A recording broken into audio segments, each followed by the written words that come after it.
but I hope that you can forgive me that and that you will just be happy with the smoother transmission with no lag, with no, let's hope, crossing my fingers, no power shutdowns and stuff like that.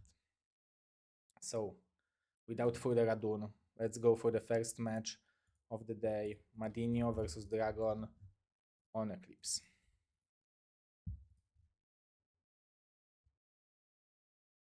I should have the map somewhere.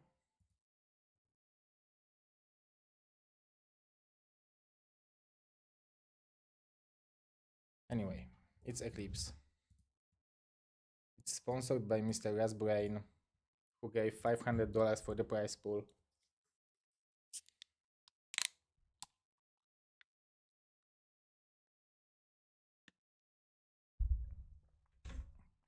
Oh, I actually have water opened. Oh, audio from the game is the next thing. I need to install my Stream Deck here as well. I hope the audio now is fine. So guys, we have Mr. Madinho on the top right location representing Team Europe, and Mr. Dragon on the bottom left position representing Team Canada and being the Team Canada Capitan.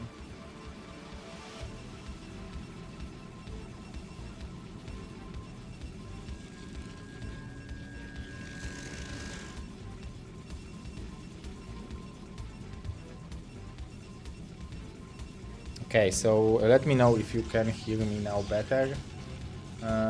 Thank you, Mr. Torso Driver. It was a big investment. That's why I'm having this goal to get some support for it before BSL 20. I'm really appreciating all the donations so far and everyone who supported. This will, I hope, serve me and you guys for another couple of years. This investment that we will have smoother games, and also the players were complaining that I was lagging in the game, so now I think those will be just advantages of this investment.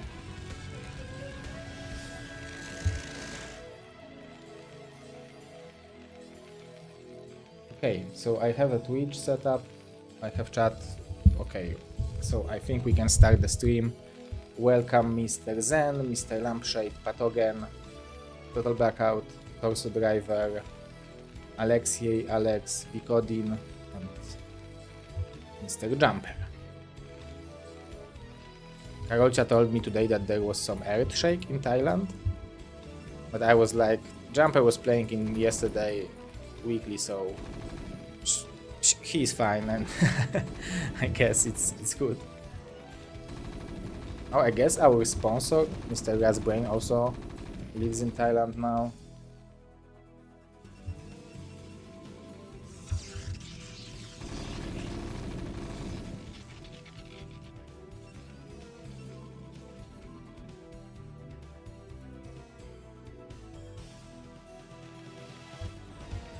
Rasbrain, I mean. Oh yeah, Mr. Jumper, you are a Protoss. Probably as a Protoss you feel like you are the earthquake survivor after every PvZ you play. And defend 9073.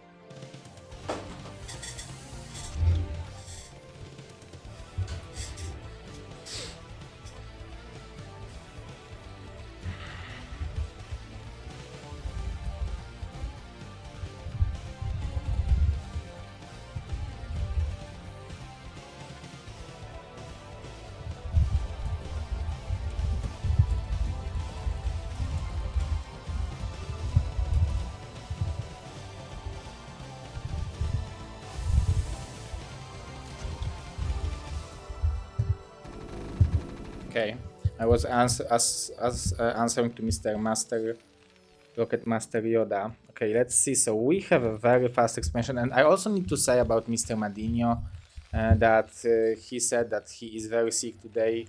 He asked if it's fine if we will postpone the match and he will play during the week. I said that's okay. But then a few hours later he said, and I will man up and I will just come and play. So huge appreciation for his strength, but he is a Viking, so what else could you expect after a Viking, right?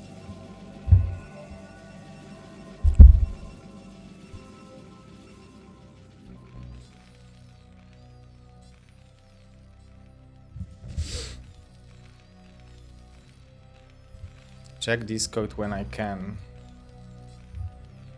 I don't see a message from you, TT1. Okay, or maybe from Izu?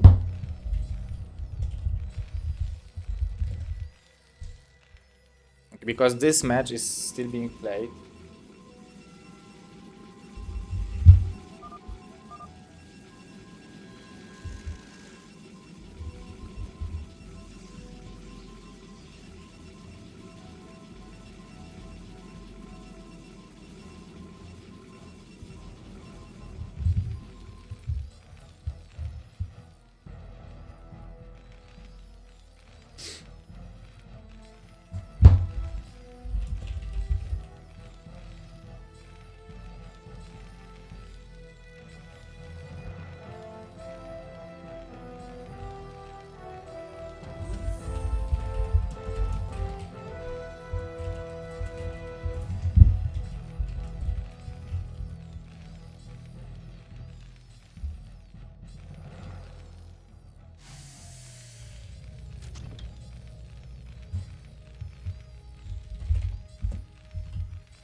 Okay guys, excuse me for a little bit, but it turns out that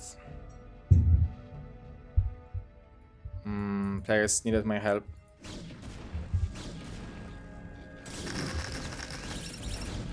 Nice mind drag. This is not a bad push. I think this is a push which I've seen recently from Flash, which is one tank, couple marines and bunch of vultures, and this is what Madinho is doing. So very interesting, but he needs to kill this vulture, the zealot very quickly, and Madinho is really having the good build, but Dragon also already with 4. Oh, the connection is there. With 4 gateways, he will be able to produce a lot, but the probes will start falling now, although they are surrounding the tank nicely.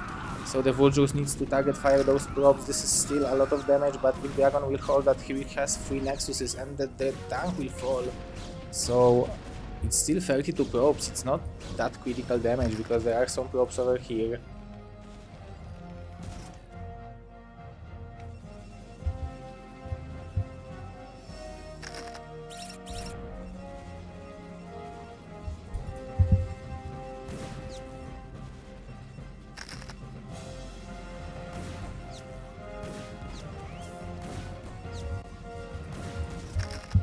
Mr. Madinho doing the ultra move.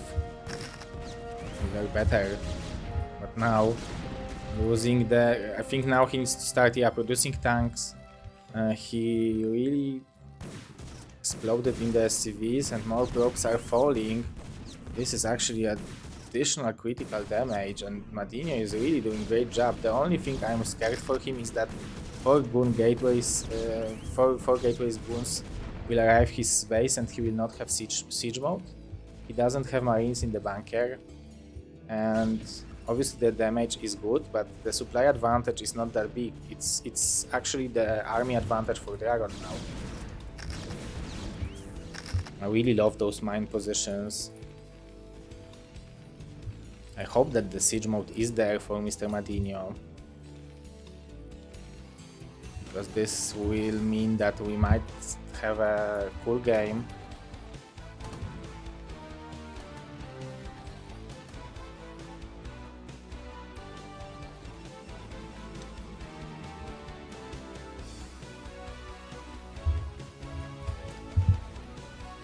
Madinho very aggressive with those tanks.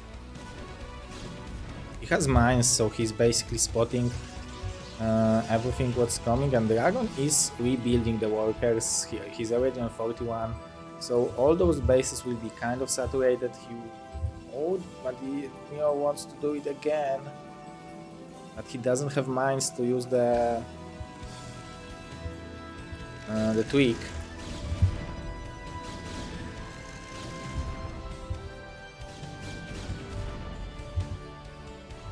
Mr. Jiraiya, can you clip it for me and send me the action? So I will show it, because I probably missed the good jump over the pylon. Maybe Mr. Brabadim can do it. Can someone do it? Clip that and send that on the stream, on the channel. Oh, this is going to be hard to defend, especially that Dragon doesn't see, so the first goons will take additional damage that he doesn't want to take, and 2 goons are dying immediately. Madinho, he sent me the name of the disease he has. I was like, okay, I didn't even know, but I guess it's just helping him. Dragon basically, the only chance he has, I believe, is the Zealot bomb, but I'm checking, he is not producing the shuttle, and now he is going for the tanks, and it's going to be hard. The line is pretty long, although the goons are spreading nicely around the tanks. Let's see if the SCVs will repair. It seems like the lack of repair for Madinho. At the same time, the probes are falling in the natural. What a multitasking from our Norwegian Terran. And the mine is connecting. This is a huge connection. Madinho with such a good game, 53 SCVs at the same time, going for the third base, macroing from 5 hatcheries, from 5 factories, and Madinho securing the first point for Team Europe. Very impressive.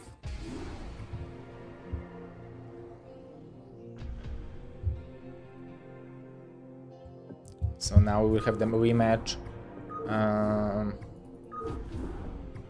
Madinho versus Dragon, and now it's going to be on Radeon.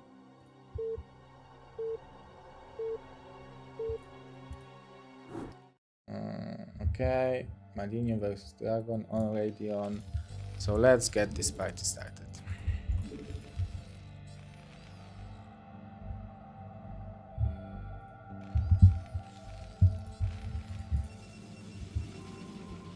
Second match. The players are playing best of 2. We have 5 best of 2s. So far we had 2 tiebreakers. Oh, you don't see the map here.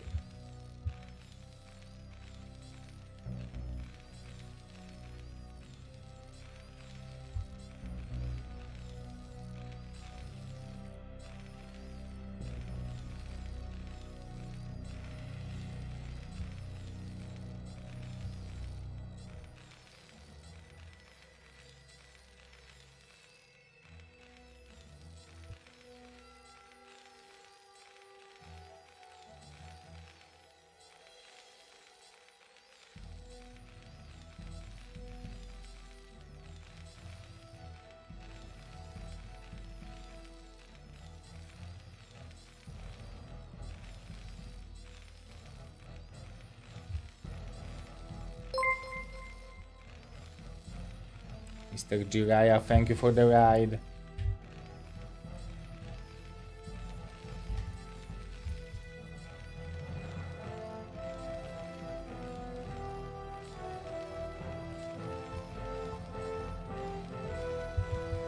Okay.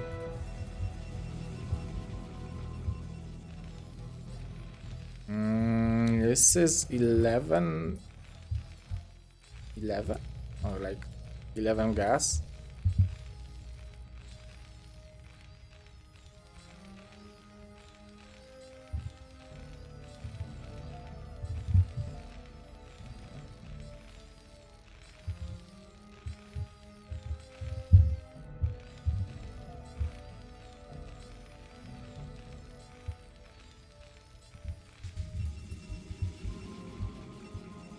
Thank you, Mr. Jiraiya. We will watch that after the game. Actually, we can watch it now. It will be more dynamic.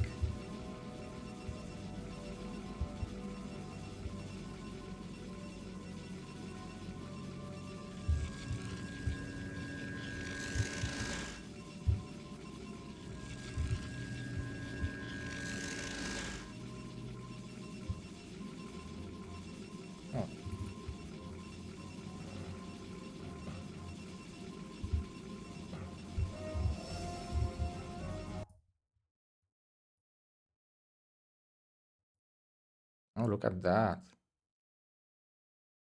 What a play from Mr. Madinho.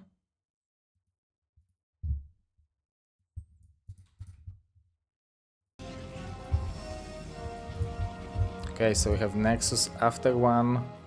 Goon only from Dragon, so very early Nexus. Madinho not producing more SCVs, which caused me to think that he wants to go for very early Nexus.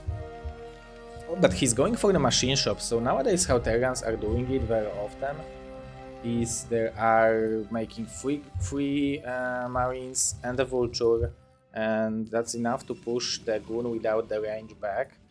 And when the range will be done, they will already have the bunker, but the command center is being laid here. But we can see Madinho with a little bit different approach, going for the one tank. I believe he might want to go for the same thing he did last game or last time. It was a powerful push.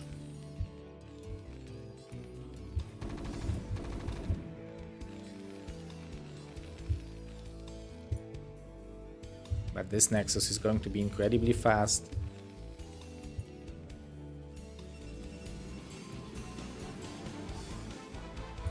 What a defensive play from Dragon. He respects Madinho harassment possibilities or harassment skill.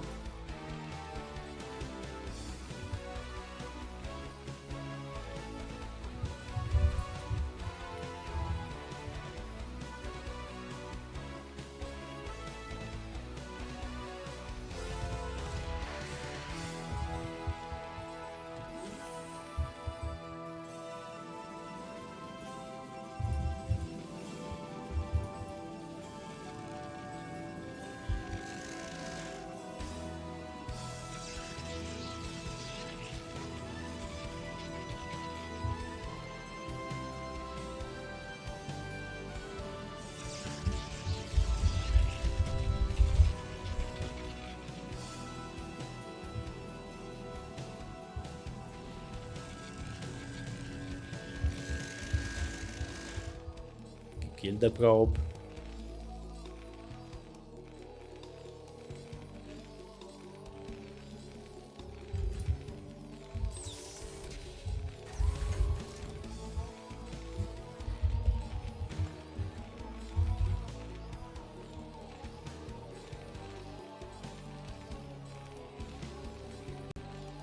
Okay, so I added the stream on Team Liquid and attached my stream so more people will see it. If you guys want, you can let people know that we have the loser bracket finals of the Nation Wars right now. Great matches in front of us, so let your friends know. Because winner of that will play against Latam in the grand finals.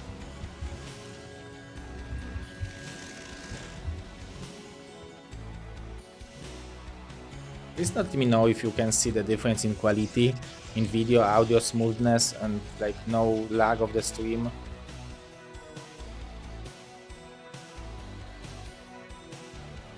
I can definitely see it, but I hope that you also can see it with the bare eye.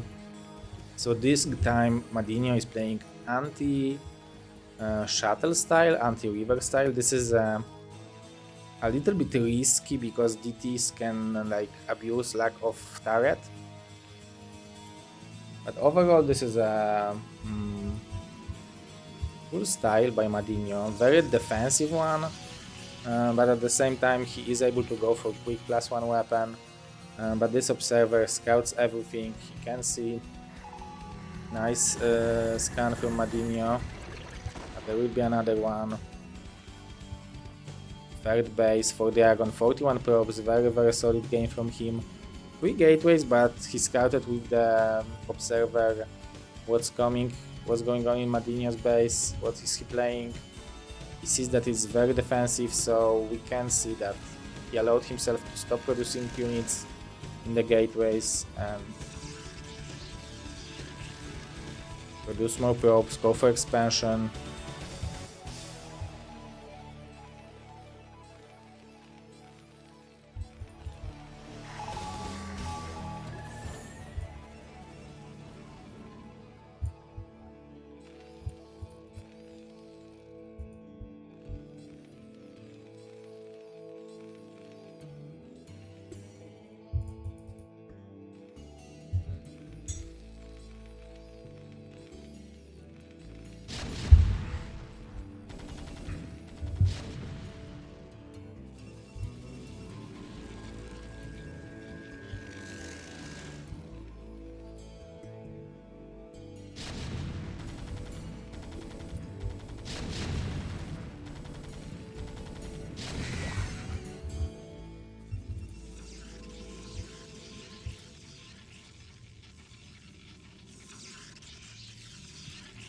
9 gate.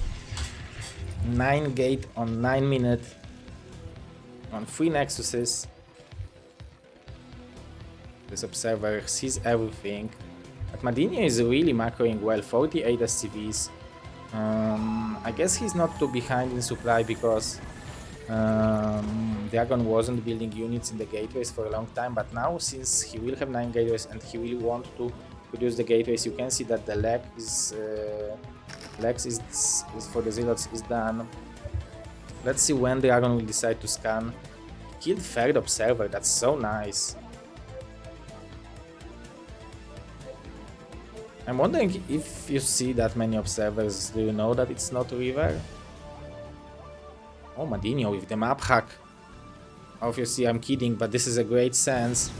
Unfortunately for him, this is a very tight, very good wall. Ultra maybe would sneak 6 vultures over here, but Mr. Madinho probably still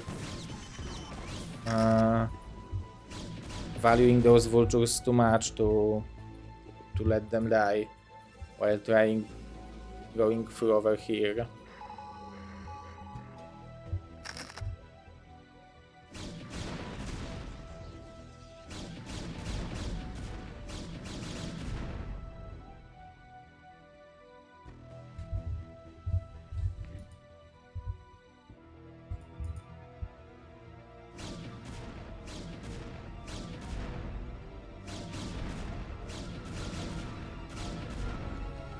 How many tanks do we have? 8? 9, I guess? 8, excuse me. So we'll have 10. But we are only on 4 factories. 2 tanks and couple of vultures attack. And Madinho is very, very defensive. He is going for the base on the top left, which is actually a great idea. And he killed so many observers. Dragon is sending everything over here because he expects Madinho to go for the third base. But the vultures are not following the tanks. I guess they might come and intercept the probes which are escaping.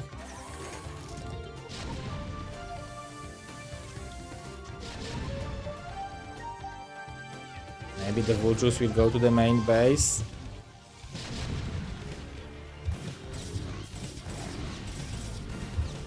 Very nice harassment from Madinho, but I think this time Dragon is dealing with it much better, although now the probes are starting to fall. Nice micro from Madinho, good target fire. And now we are on 53 probes. 2 more vultures to the third base to kill few more. But now the dropship is falling.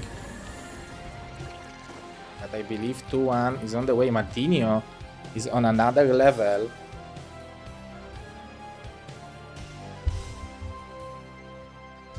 Going for the third command center. Another observer of Dragon will be sniped.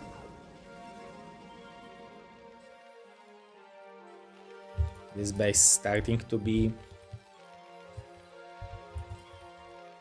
really good. Now it was pure investment till now, but will start giving some income. But Dragon is on 4 bases, so it's not like even like if like Madinho should have the third base by now, right? So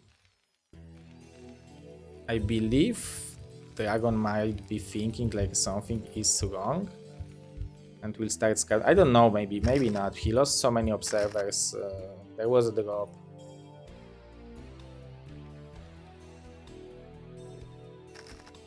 And this is a lot of gateway man army, but with 2 forge upgrades and going for the arbiters at the same time. More gateways from Dragon. I would like to see him trying to secure one of the corners, because Madinho army will be really hard to kill. Like we already have 2-1, and now it will be the best moment for Dragon to engage because Madinho doesn't have 200, but the army of Dragon will not get any bigger, and army of Madinho will get incredibly big because he has 30 supply more.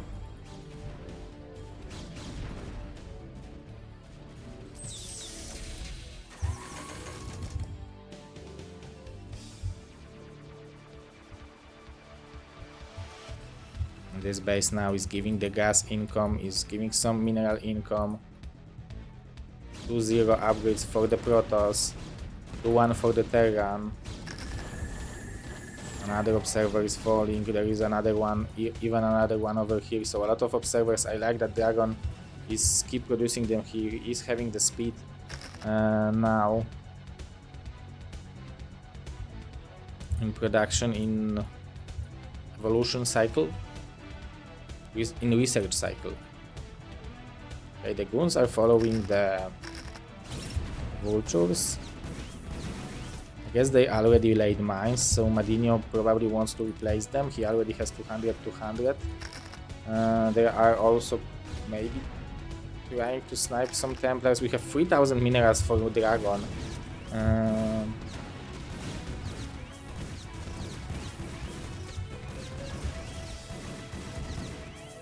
No, Dragon should make another pylon over here. Otherwise, those vultures will get in.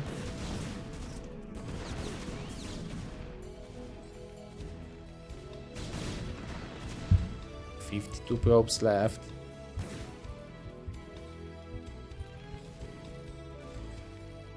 Madinho is on 74 SCVs. Probably a bit oversaturated in the main base. Yeah, the first game looked incredibly strong, but this game looks powerful.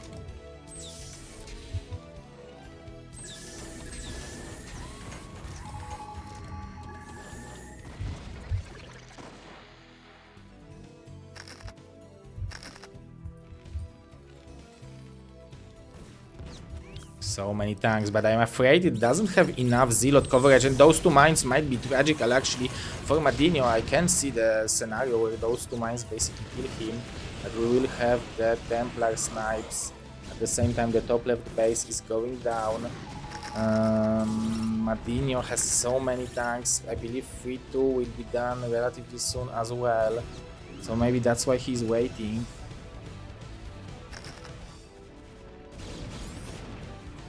Losing these SCVs is not that terrible. Maybe the EMP over here.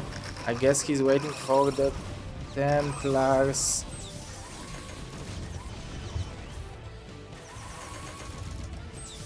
This is not a bad delay from Dragon. He's waiting for the Arbiter. He has so many Zealots, and those are basic tanks.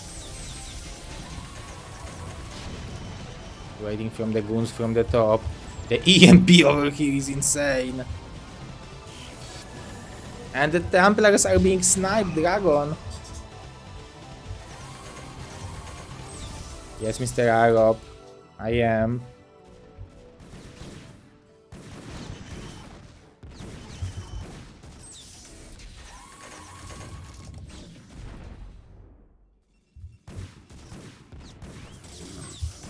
Big move in at the same time. Dragon going for the counter attack. Those are 3-2 pro Terran army. The Arbiters will be there eventually, and Madinho will be mined out in the main base, so he has to expand. So this counter attack from Dragon was actually very good.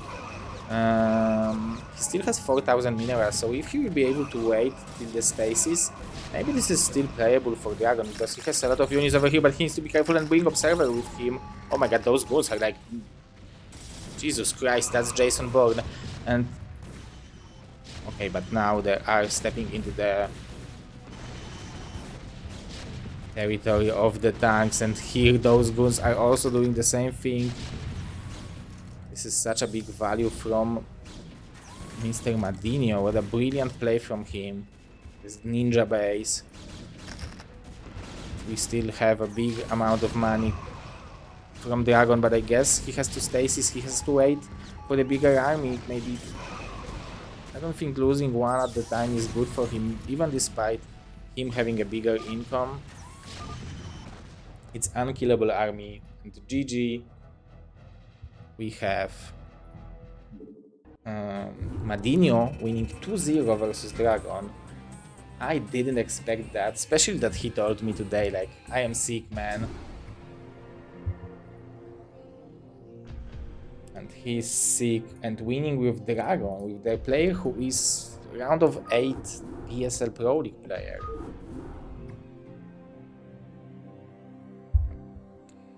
What a nicely done game or games. Okay, now we will go into the Whip versus Dexter. The first match between them is going to be on Metropolis.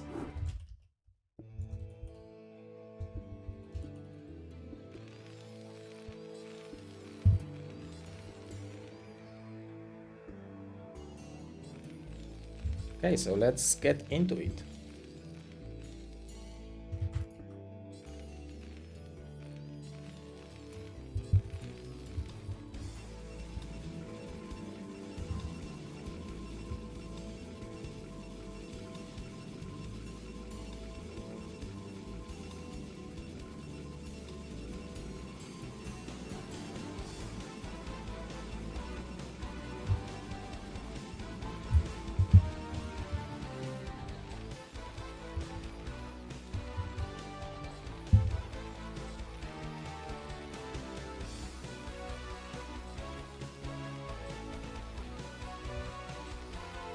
I think, Mr. Dabadim, you shared me. I'm not sure if it's the right link because it doesn't show me anything.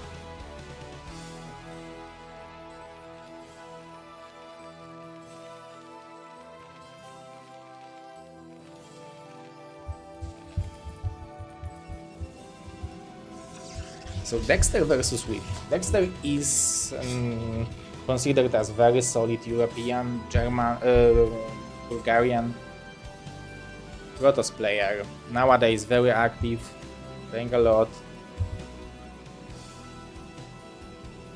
Oh my god, I didn't...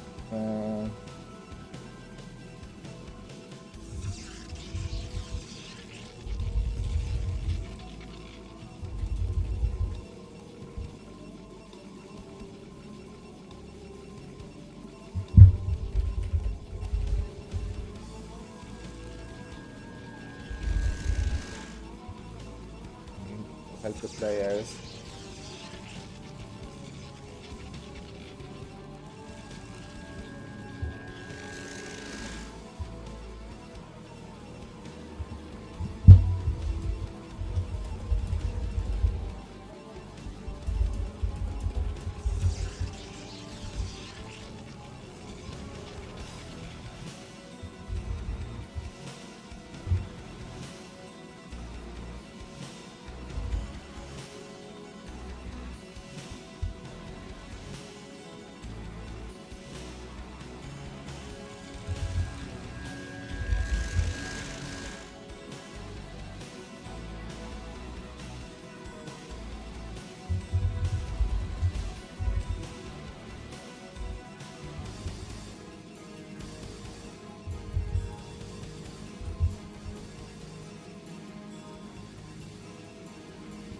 Okay, I hope I helped.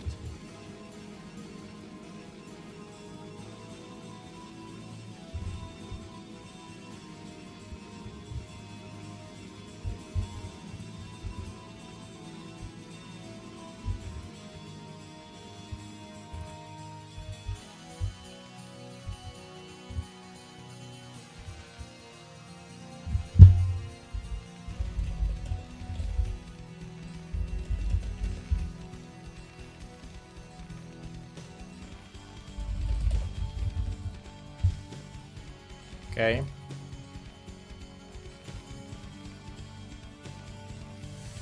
Oh, Dexter is going for the sneaky robo.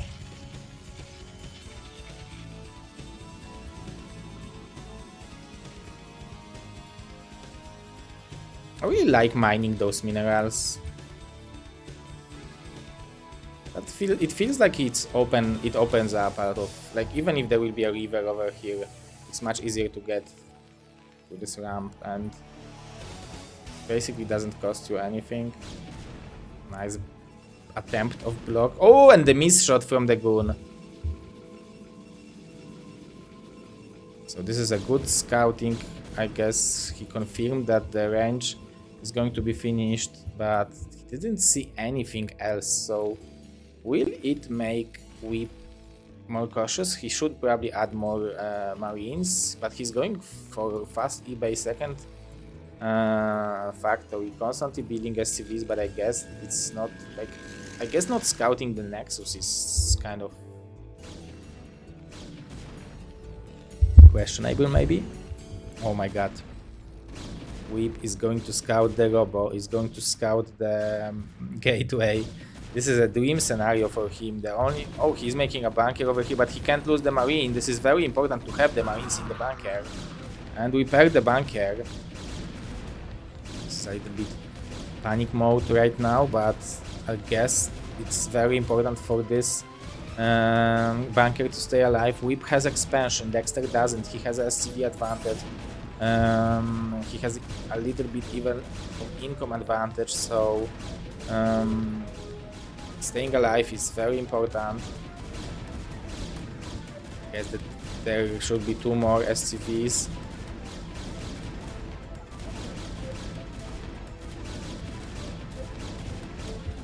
The siege mode is still a few minutes away. The river, slow river is coming. This is a good timing for the move like that before the siege tank. Oh, and this is 4 SCVs only. This is 6 goons now, but now with the rain, with the siege mode, the river might even get sniped. Like, if he will come with the river from here, okay, but the river is going to be at least attacked. I guess with the river he can still pick the bunker, but there are 3 tanks from Whip, so he is golden. The only good part for Dexter is that he forced Whip to stop the production of the workers where Dexter was producing his, so if he will go for double expansion now, maybe go for the river, I mean the shuttle, and just use the river defensively, not to allow Terran to move out. I think it's still possible to play it out for Dexter. Of course, it's painful that eventually you will lose the Robo because you need it for observers. But yeah, it's still playable. Oh, this is very risky. I guess he can try to snipe this tank, but it would be very quick siege from those 2, so it would be probably unnecessary damage. Speed for the shuttle. We are on 2 gateways, but yeah, losing 2 pylons. This is not a bad loss, and I like that Whip is being a little bit more aggressive with those tanks. Like he can shoot even with 1 unit over here, and it will be fine. There are a lot of turrets in the nice locations. I guess there is only 1 gap, and it's over here. There are 3 marines in the bunker. This is maybe a little too aggressive, but yeah, I like it. 3 HP on this shuttle. I like the idea, but yeah, I think... I mean, maybe this is pretty... This eBay is really doing the job. It would have been much worse if this eBay and barracks wouldn't be here. Boom! Even the shuttle goes down. Perfect turret placement from Whip. And Terran players nowadays, I don't know, did they release some Terran skill pills? Because Terrans definitely got some.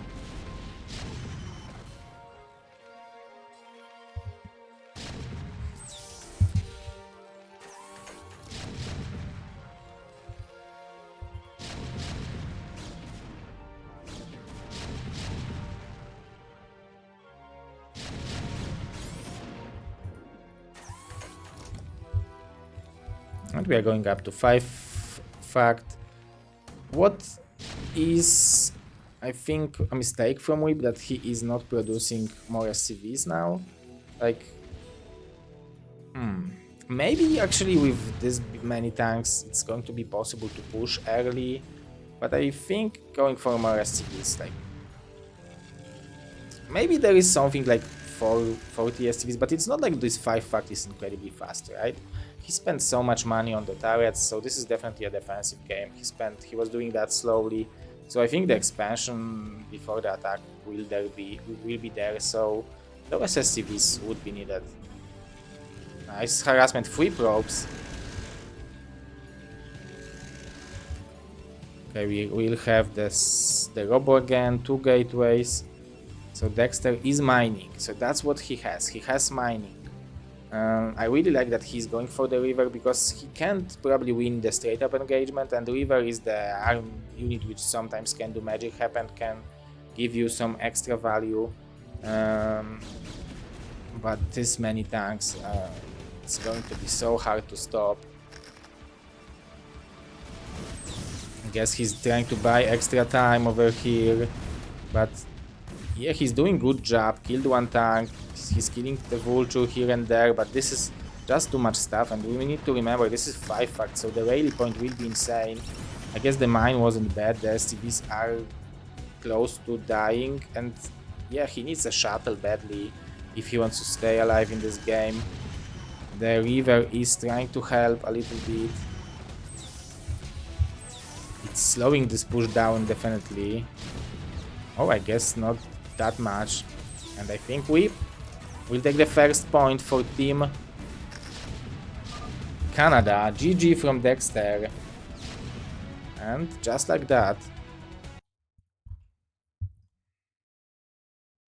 we will have 2-1 score.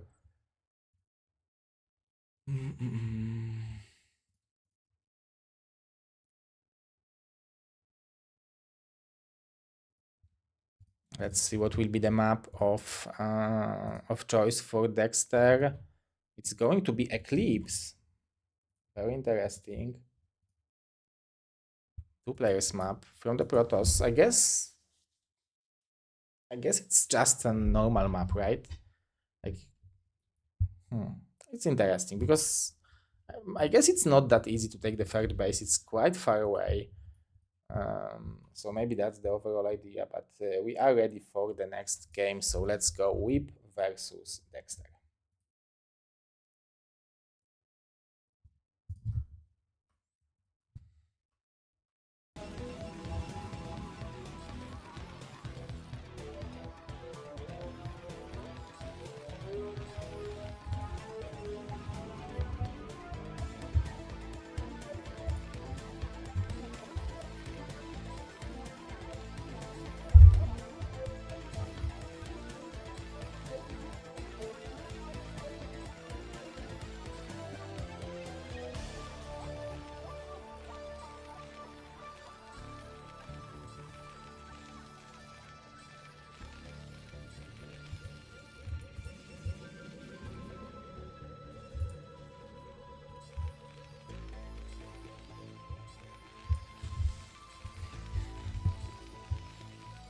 Ooh, Dexter is going for the wild stuff again. Nasty stuff, maybe I should say.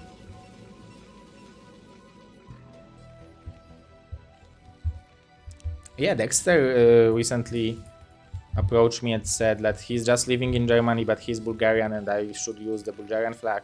I said, okay, I will update it in my database, no problem, and I did. Now he's a Bulgarian Protoss. Just like that. I changed his nationality.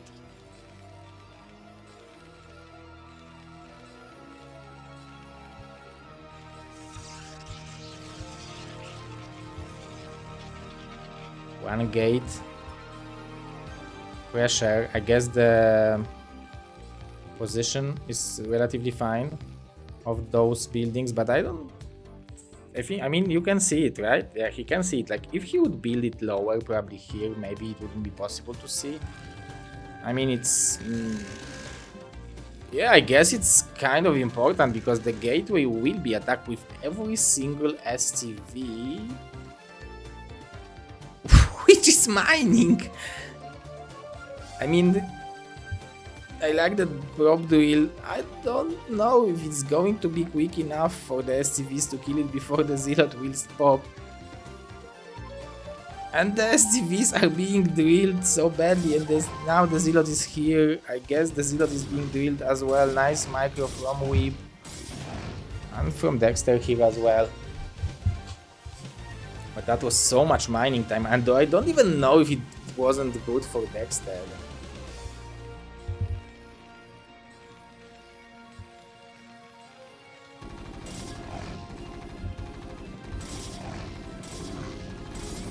the SCVs are falling. And the Marine is dying. This is definitely a good harassment. Maybe, imagine if there would be more Zealots like that, it would be pretty bad. So maybe it's good that he killed this gateway and Dexter going for the Nexus follow-up. This is pure Protoss stuff. This is what just Protosses can do, like gateway in your face into Nexus. After losing the gateway. He achieved so much with this Zealot, I guess, that he decided that I don't need gateway. Oh, he's going for the Forge. I guess that's one of the options for Whip, to have a second barracks and push with the SCVs. But he will see the Nexus, the command center. So I don't know if the cannons are needed.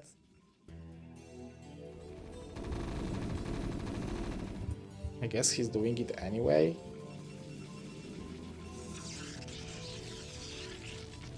Like, if you gas steal, why don't you cannon rush after that, right? There should be a cannon here as well. It should be pylon, gateway, zealots to bring the attention, and at the same time Nexus and 2 cannons. Nexus is very important to be there earlier. Dexter with the SCV advantage. I guess what's good for Whip is that Dexter doesn't have tech.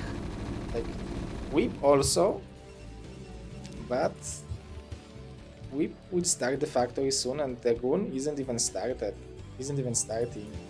I guess Dexter will be able to produce, I don't know, 3 Goons at the time. I guess he is kind of set to play defensively, already wanting to mine gas. Maybe he will even make the second cannon. Is it going to be like first scout of this Nexus?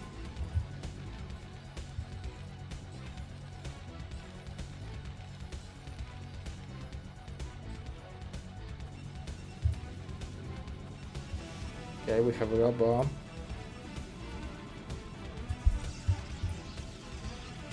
Before the range, 1 Zealot, 1 Goon, 31 probes versus 5 Marines and 26 SCVs. This is how greedy players play nowadays. But this is a nice ninja base. Although it's still going to be some time before the Vulture and mines, and the Observer from Dexter will be fast.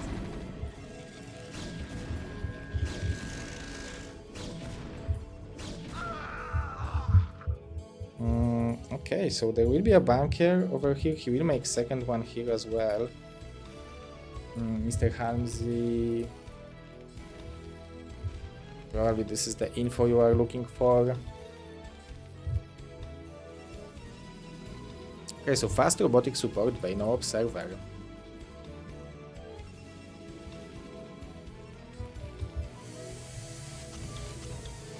Oh, he's escaping over here.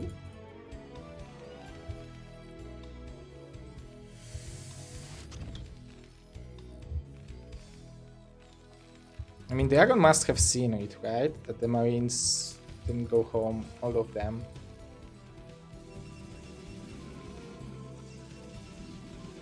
I mean, not Dragon, but Dexter. Just had Dragon versus Madinho. So no Zergs yet, but we have still Mr. Izu and Mr. Ziki.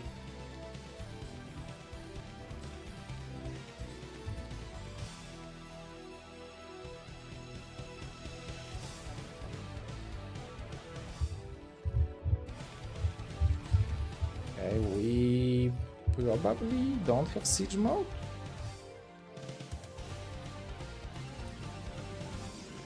So I guess okay, we have siege mode. I thought that Dexter will want to push the bunker.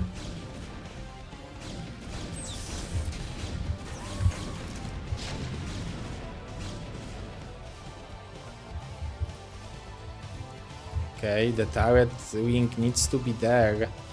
Although the shuttle might scout this base, and this is only 2 marines, he can basically unload on top of the bunker and kill it.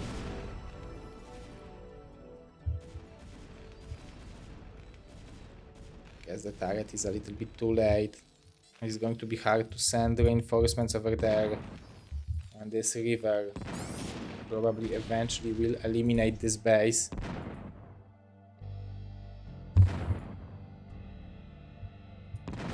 He can fly it out.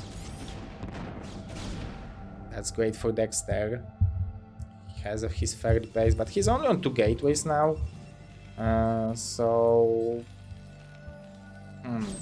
But Whip also is like, he is relatively low on the SCVs if we compare, like, he was planning to go for the third base, right? So going for the SCVs is very important.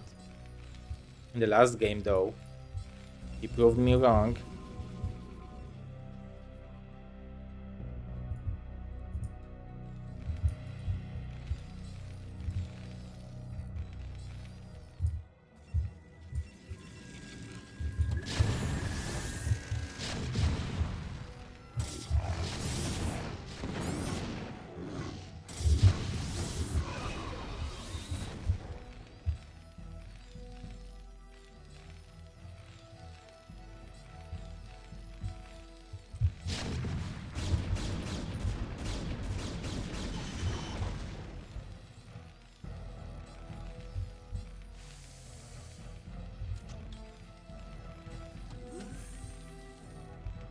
There is a turret ring around, so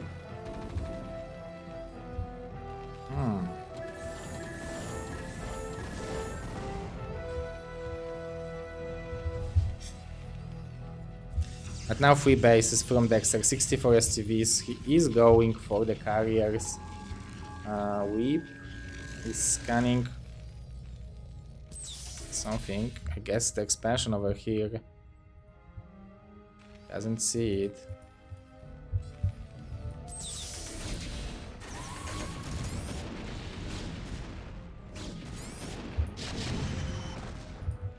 I like killing those SCVs, it delays the push, buys more time, especially that he wants to go for the carriers. Maybe it wasn't that big value to SCVs for the goon, but he has bigger income. This is the bracket to update it.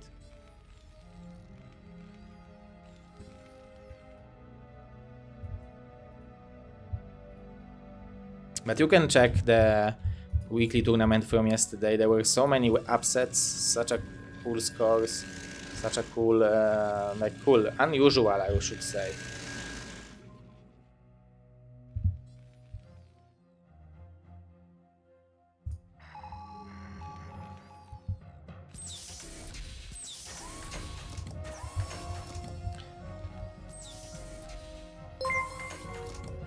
Mr. Barakyong, you got banned for... Vonkeld is sub with Gosu for 45 months. Mr. Maraxus Vonkeld, which is also known as Mr. Rancor, who I guess is now playing to qualify for the BSL 2 vs 2 Pro League because he's 2 vs 2 Prosu. It's going on right now on Shield Battery. You can play the matchmaking and qualify for BSL 2 vs 2 Pro League Season 3 with $1,000 prize pool sponsored by Mr. T1 Drago and his buddies, his brothers from another mothers. We have 1 Rebu. Boom! Just to kill 3 SCVs.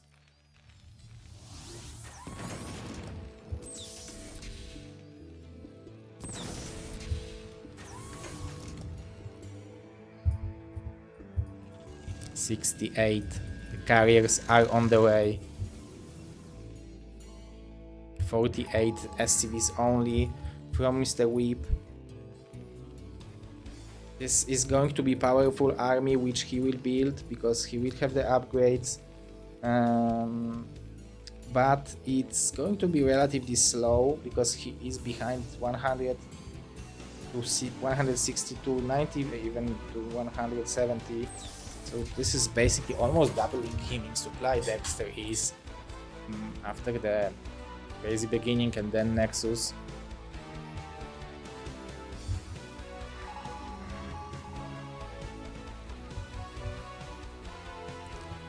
Yes, Mr. Baekhyung, but people don't know that you don't know anything.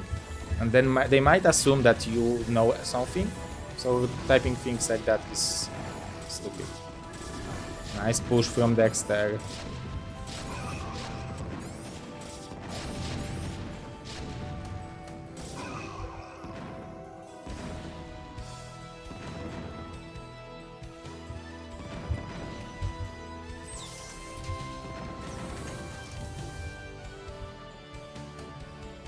Oh, this is possible that we will have the big interception.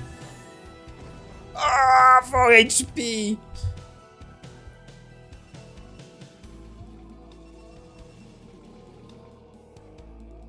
It doesn't have armor, so I guess with this attack it will help.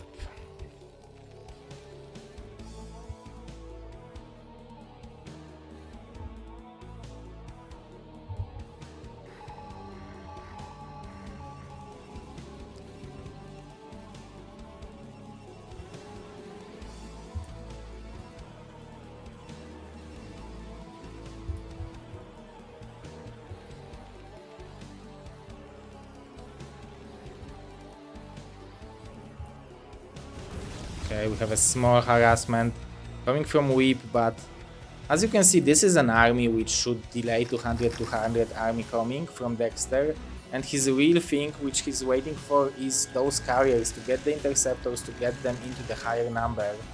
And he is expanding all over the map, doing good job spending resources. It's not hard, it's not easy. I guess more upgrades are on the way, 4 upgrades at the same time. He doesn't have supply anymore for the... Oh, this is going to be pushed. He doesn't have supply anymore for more carriers. This is a nice position, I guess, for the tanks. We push over here, but this is the base where the probes are. There are no mines over here. It's not that bad for Dexter. He has 7 carriers already. So even if this base will fall, it will cost Whip this entire army, and I don't even think that he will kill it because it's so slow. This push is so slow. Okay, those are well upgraded Goliaths, but the carriers also have +2 weapon. And I recently played off-race tournament with JD Conan and SPX for fun on Wednesday, and I played Terran versus Protoss versus SPX, and he was playing mass carriers, and it's so hard to stop. So you really need a lot of Goliaths, and that's why you need to scout them earlier. He has a decent amount, but it's not like he can simply move with them. Like 7 carriers with good upgrades is a powerful army, and this Vulture, you usually don't see things like that. Especially if he's playing with both yellow.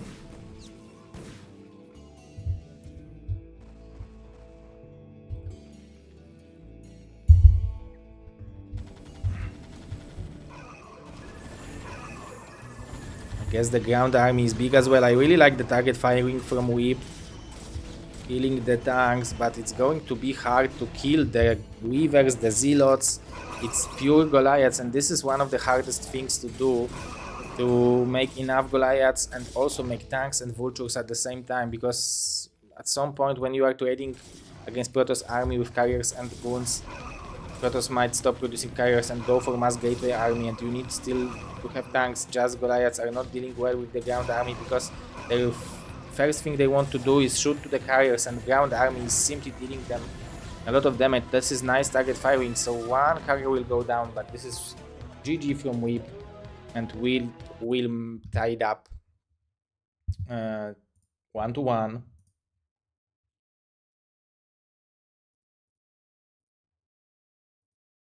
Dexter will take the game. And now we will have the team captain of Team Europe, Mr. Izu, who will play against Doodle Doodle. The match is going to be on Death Valley, so Izu took it for himself. We all know, if you are watching weekly tournaments, we all know how much Ziki hates Death Valley, so you probably know that Ziki will not be there on Death Valley.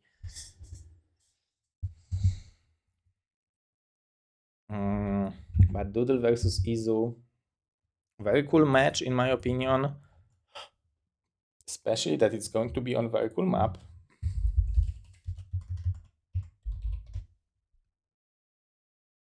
This is 3-1 for Europe and the map is Death Valley, so let's get this party started.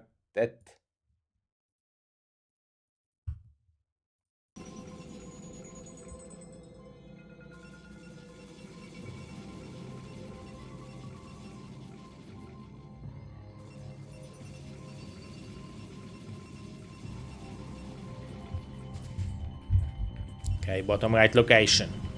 Directly from wintry, snowy and cold Canada, Doodle. And coming from the small country in Europe, at the south of Poland, Czech Republic and Izu representing Team Europe, also being the captain of it. Of course, Mr. Jiraiya, those are very Gosu games of very Gosu tournament. Nation Wars Season 2. We have Gosu people in the scene. We need to release their potential with the events like this.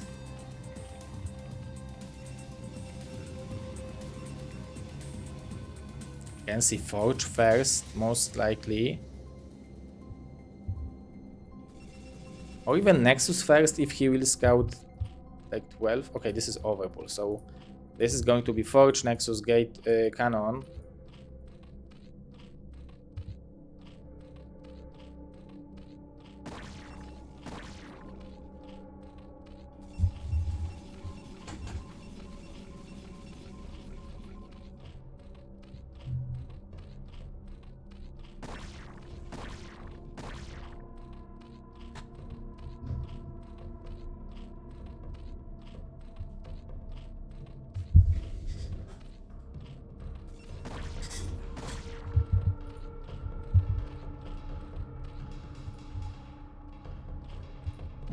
I think he will be able to expand, but he is not aware of that.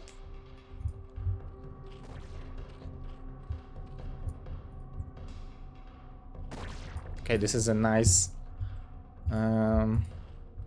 hatchery position. This is a map like you probably don't want to have a ferret over here, and sending 2 drones to go through these minerals, it takes forever. So blocking this hatchery is very annoying on this map. How many? Okay, so we will have 4 rings.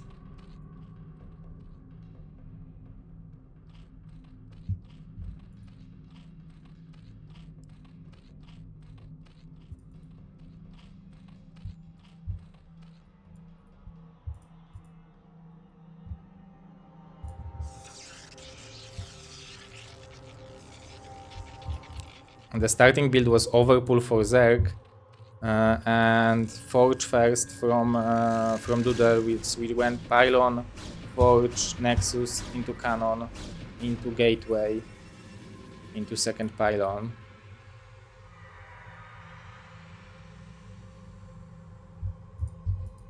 Second Gateway over here. Very sneaky from Doodle. We don't expect second Overlord here, probably. So that might be dangerous for Izu, because he's not mining those minerals. If he would mine them, and then he could send links from here to fight against the 2 gate. But now he will have 2 hatcheries, and all the larvas are going for the drones. So let's see when he will realize that this is going to be full aggression mode from Doodle.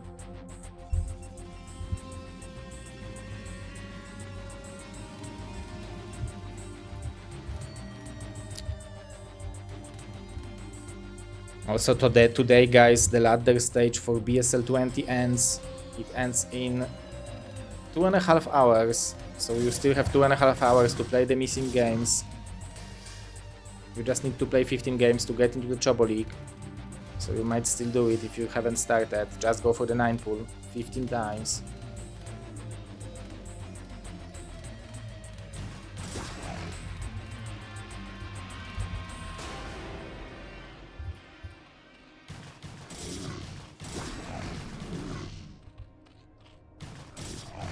Okay, this is a nice micro of the Zealot, and now Izu will realize probably that the second gateway is there, because you usually don't have freeze, maybe, like, I guess. And this drone wants to mine it to here, so yeah, it's hard position, and it's hard to realize when there is pressure going on. You have a lot of drones in this base, the Spire is there. I really like the Sunken, but with 4 Zealots, I think it's going to be hard to hold this Sunken. We are supply blocked as Izu, and there is nothing to drill to. I guess now maybe drill to the main base. This is a nice micro from Izu, but this is just too many Zealots, couple of links are missing. He didn't lose the drones, and this link really did a lot of damage, so maybe with... But there are 2 more Zealots, there will be 5 now, so this is a beautiful build order from Doodle. This is a good drone micro, I think it's as good as you can hope for it, but those links can't get through because he didn't mine those minerals. Izu not prepared on this map. I guess it's still better to lose a game in the Nation Wars than lose the game in the BSL Pro League like this, so this is a worthy and precious lesson for him. Although I think if he's going for the Spire, he can kill his own assimilators. Maybe with the links he will be able to defend it. Actually, this is enough links, but he just needs to start mining from this drone over here.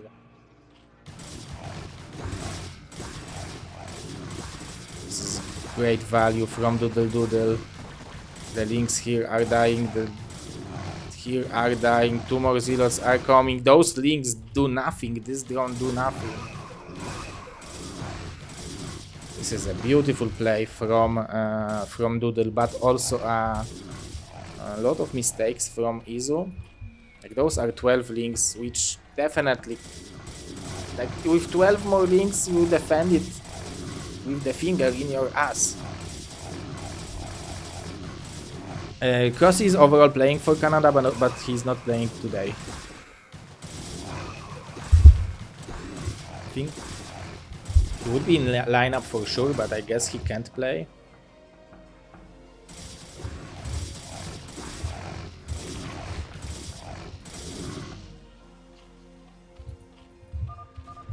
GG from Izu and Doodle.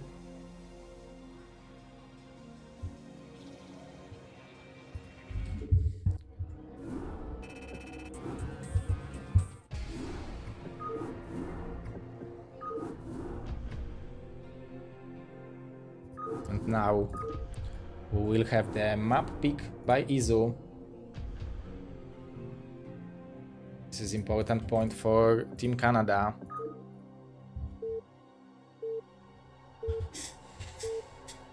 Team Canada have so many good players. Like, imagine if, for example, Gypsy would play as well. They would be... It would be good for them. If they will advance, it would be good for them to bring up Gypsy, Crossy, TT1 and Dragon for Team Latam, because Team Latam has crazy lineup.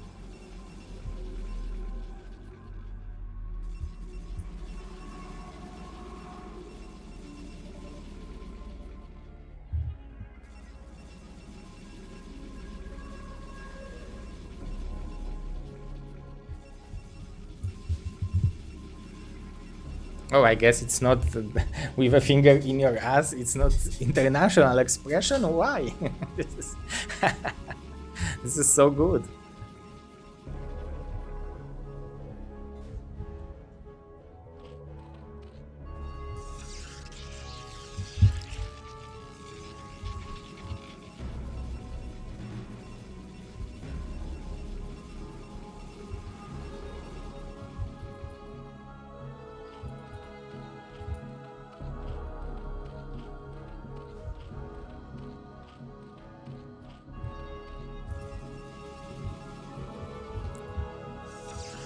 Gate. Decent timing of it. But it's going to be over Pulinho from Izuinho.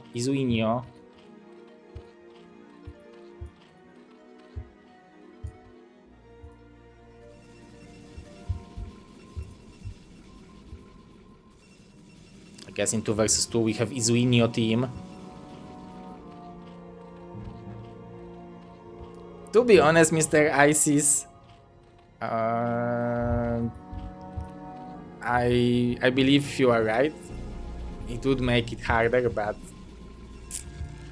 yeah. But that's funny. I never analyzed that sentence that deeply. Okay, so Izu will scout. That's very important for him to know that he's facing gateway first, because okay, he's going for 4 links, probably the drone. Oh, 6 links even. Maybe the scouting timing tells him that.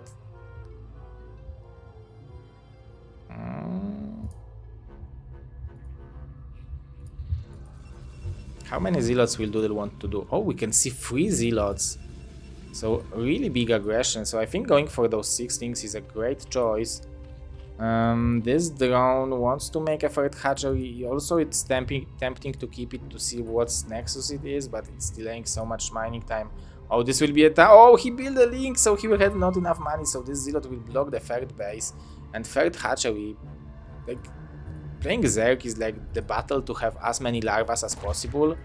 So delaying a hatchery for every 15 seconds, I guess, is 1 unit or 2 units if you look at Link or Scorch.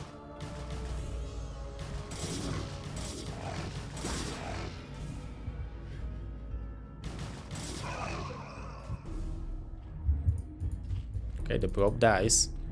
The zealot dies.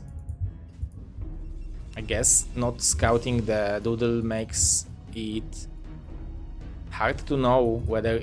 Look at that, he's even sending 2 more at the same time, so he is pretending that it's second gateway again. I guess those are a little bit faster than in the last 2, because still there was a Nexus. But this is enough links, so beautiful play from Izu, surrounding them very, very, very early. And there will be no value through those zealots, even blocking them, getting in, microing this wounded link. Izu is showing us how it should be done.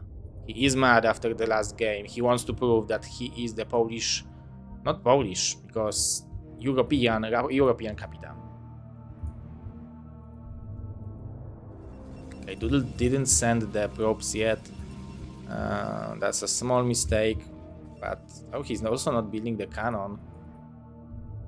And sending 2 by 2, like he is really trying to make it look like it's the same thing.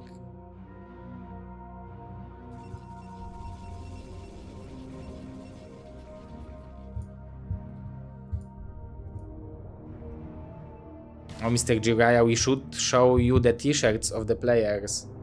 And then you would say, what, what are their... Oh, nice catch. Mood for today to play.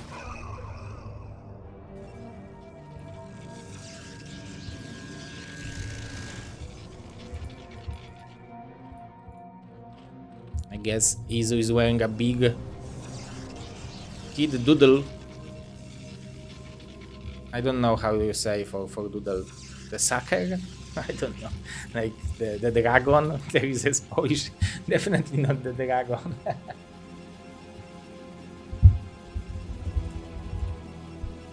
Baby Pacifer? Pacifer?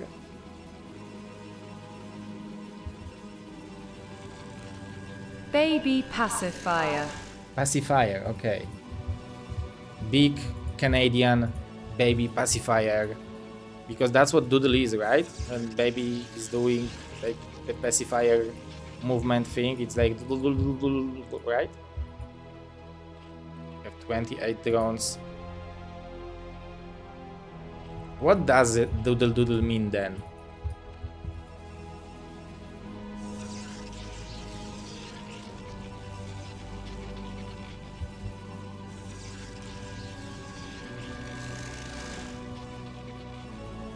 Oh, holy moly! So he is so he has 2 dogs. That's what his nickname saying. I thought it's really connected with these kid things. Okay, so we'll have 5 mutas. Plus 1 weapon on the way from Doodle. Oh, so if it's dog, then Izu is definitely wearing a t-shirt with a cat. Angry cat.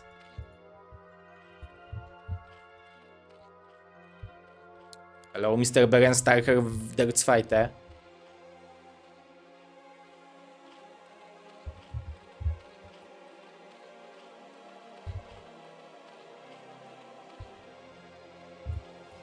Okay, small move out. That's 1 weapon, and speed is on the way. This is a little bit later, but now with the mutas, it's going to be possible to intercept those zealots, especially that they don't have +1 weapons, so it's not that easy for them to shoot and to run at the same time. Have 3 coursers, but Izu at the same time manages to go for the 6 hatch. +1 weapon for the Hydras. He wants to go for more drones, that's for sure. And making Scourges could buy him this extra time, because as long as you keep the Corsair number count low, then the Zealots will have a hard time moving out. But he needs to start making Hydras at some point. He has 39 drones, so it's basically 13 per base. So you can see here no gas, 10 drones, a little bit lower saturation, so we have 29 drones for those 2 bases. Okay.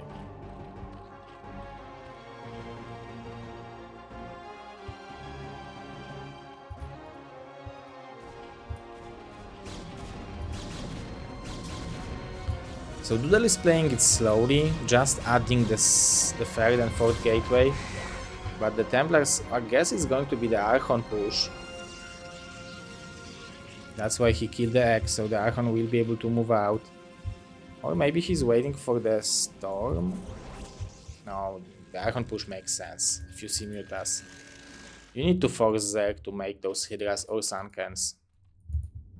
But Izu did a good job, the owning gap. He's already on 42, where Doodle is on 43. Reducing on 6, going for the speed at the same time. So this is a very solid game from Zerg. I'm happy to see that. After the last series.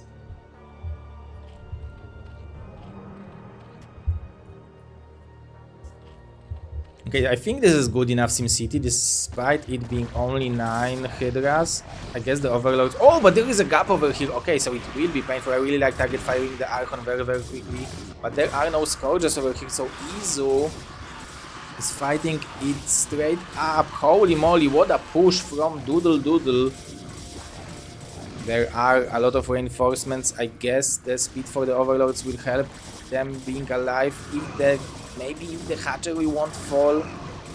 But still, this is a lot of mining time. Fortunately for Izu, he is keeping the drones alive. He is keeping the Overlords alive. Losing this hatchery is painful, but he kept the Hydra count up. He still has drones, so he can rebuild. Like, he can even send the drones and rebuild them. They will mine, distance mine for a while. But that was a nice attack from Doodle. But it isn't that bad for Izu as it seems. It is bad, but okay, now it's bad. If he will start losing Overlords. This is 7 of them, the Corsairs, so they shoot fast, they kill Overlords quickly. Okay, 2 of them died, but it's enough to put Izu on supply block. Although look at that amount of units over here, it's very low. Do you want to push it?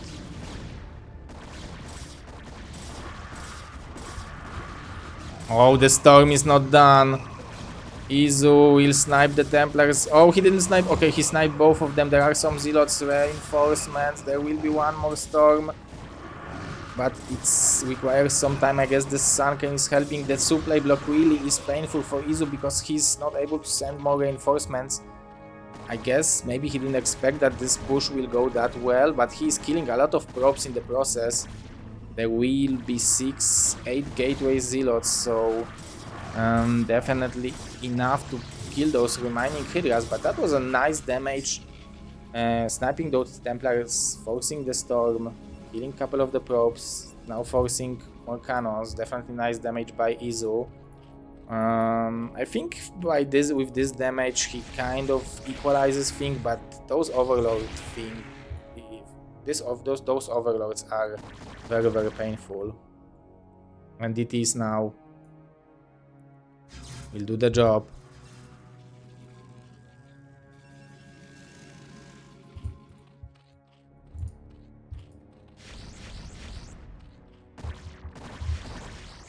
Nice micro from Doodle.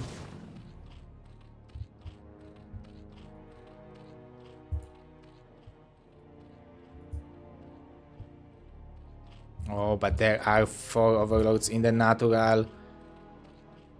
He's realizing that he needs to run. Oh, Doodle didn't jump on top of them. There are 2 in the main base.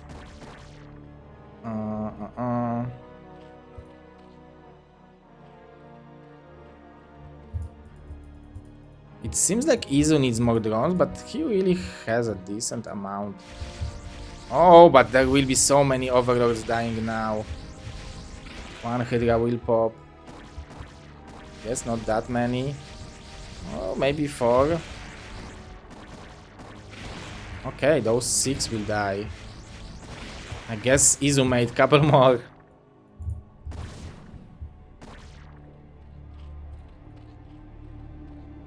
Like when you lose that many Overlords, you are saying to yourself, next game I'm going car pace. Oh, but this is what he needed. Lowering the count of the Corsairs might allow him to go for the Muta switch, but we can see that he is immediate. Like he was going for the Lurkers when he killed those Corsairs. But Doodle is doing what Protoss does so well nowadays, which is making one big ball of units. You have couple Goons, couple Zealots, 4 Templars, and it's basically unkillable. 1-1 versus maybe even 2-0 soon. This was, yeah, 2-0, yeah. This was fast. Oh, nice target. Oh, he didn't finish the Templar. The Lurkers are here. Izu is very aggressively losing a lot of units. This is a huge value. I guess target firing there. Observer will not work. This was a lot of damage to the Zealots, but all the Goons are still there. 2 Templars with a lot of energy. 4 Storms for each. 90 supply only left for Izu. I guess if this is still a playable position, he has decent upgrades on those units, so they trade well. I really like that he is thinking about delaying the expansion. Target firing the Observer. There is only 1 Lurker, but yeah, this is good trade for Izu. Might even be able maybe to snipe the Morguns. I thought that he will snipe the Templars. Those 2 DTs are blocking the 4th base for the Zerg, but we have more Hydras now. Nice snipe over here. Another snipe. The Storm is not the best. This Storm was decent. This is definitely enough of the Protoss. But we have 4 Lurkers remaining over here. Will Doodle want to attack without the Templars? There are 2 lagging very, very behind. It seems like 4 Lurkers is a decent amount number. But maybe if the Doodle would attack with the Goons first, it would be possible. But it's also risky to lose the Goons. I think it's still better to go back, connect them with the Templars. But you also don't want to waste the aggression possibility. I guess he's waiting for the Templars. Izu is really doing a good crisis management. At the same time, this base was found. Is he going for the car pace? He is going for the car pace. 2-1 armor is going to be there for Doodle.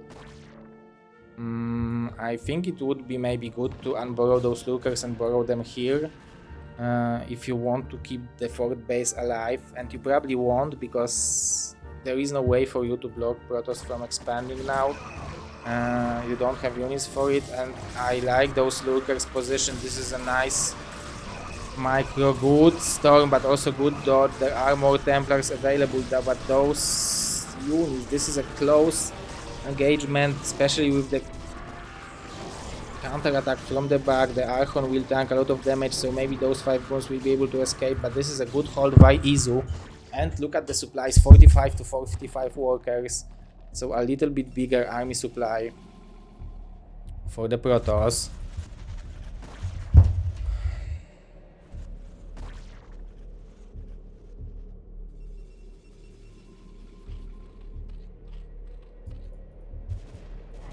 And Izu immediately going for the third base. This might actually kill a couple of the probes, which is great for him. I mean, he, I think, has a decent defensive position, so killing those probes, keeping Doodle at 32 probes, he will be able to even snipe some goons. So this was a great counter attack. As long as he will be able to keep all the 4 bases alive, this was a great counter attack. Although Doodle doesn't have that many minerals left in the natural and main base, so he can freely saturate this base and probably think about expanding. Like, I don't see a world where Protoss wants to attack now. I mean, yeah, you want to be aggressive, but I think going for the base over here allows you to secure this base and still be aggressive over here. But I guess he wants to wait for the money to establish some defense at this position. Immediately he went up to 40 to 1 upgrades, 2-2 on the way from Izu. I like it. It's good. Despite, I think it's still better to be 2-1 versus 1-1, 2-0 versus 1-1 than 2-1 versus 2-1. It's now better for Protoss. But when the Hive will kick in and he will have +3 car pace, it's going to be great for the Lynx.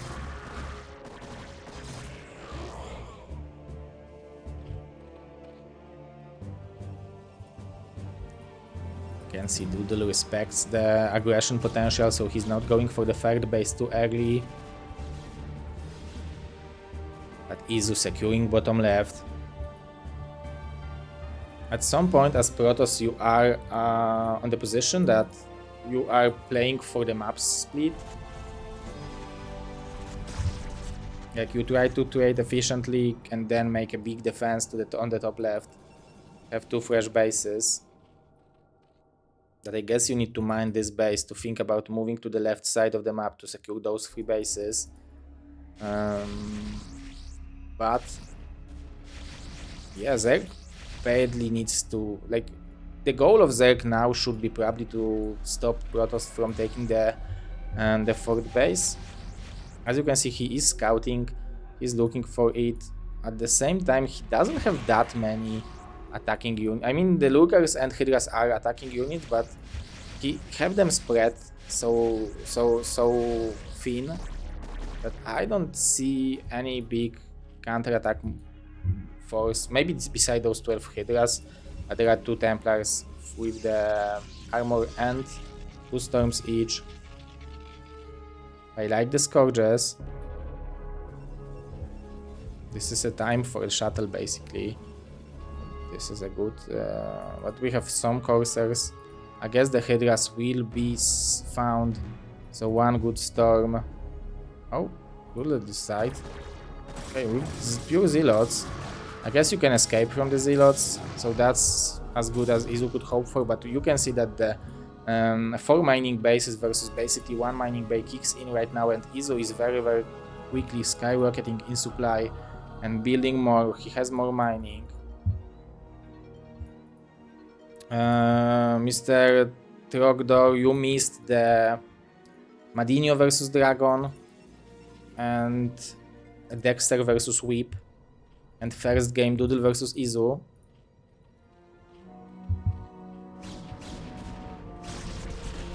Nice Storm.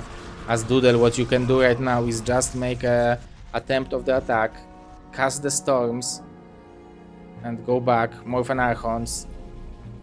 You can see that he is securing the 4th base. This is huge for him, and he's already on 48 workers, so it's definitely enough to saturate those 2 7 mineral field bases.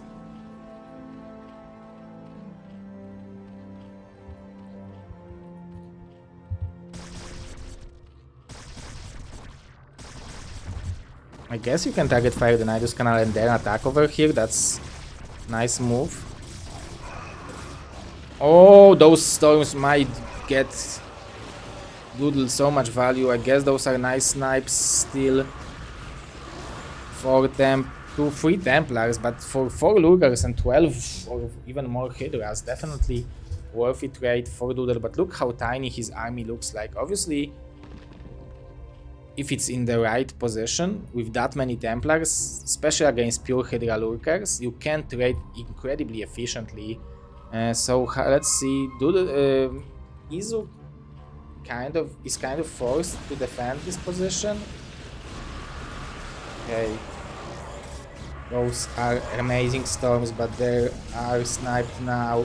But look how tiny the army of Izu is left over here. Only a couple Lurkers, but I guess he's buying enough time for this base to establish some defense. So he's dwindling this army to the point where it's going to be unworthy to attack. To 3 Lurkers, Sunken, and couple Links. 2-1 are the upgrades.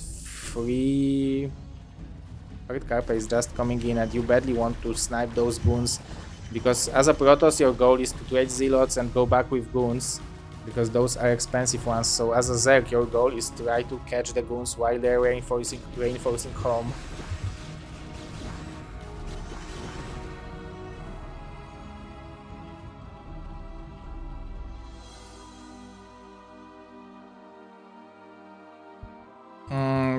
Probably not, but I can imagine 3 Cannons and 2 Templars have the same impact, or even bigger. Oh, we have a lot of good storms for Doodle, and he's mining. Oh, but those are not the best one. But securing this base is actually even bigger. Like for Izu, if he will make a big defense over here with Nidus, he can try to stall the game out, and not because this is the next base that Doodle needs to take. So if you make Bazillion Sunkens over here, definitely you need a Nidus over there, probably make a Nidus over here or something like that.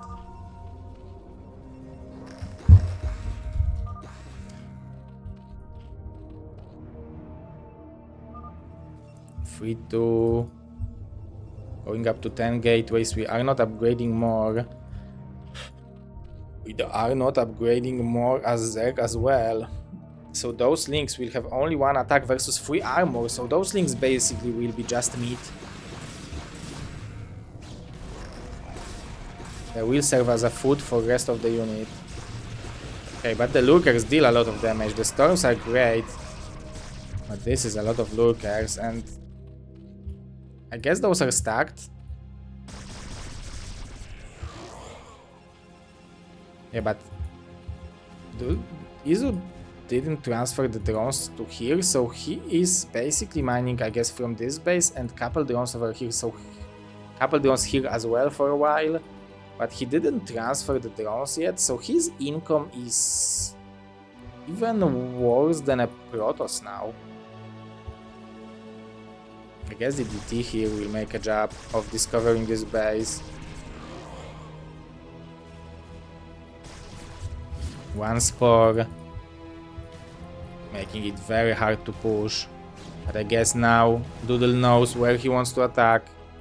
Probably he wants to attack to the top left and not allow this base to grow to the undefensive position. I guess you can try to kill the 6 o'clock, but this is already mined out.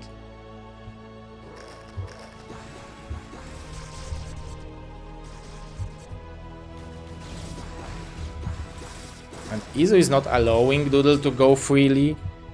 Oh, Plague-o! Plague-o!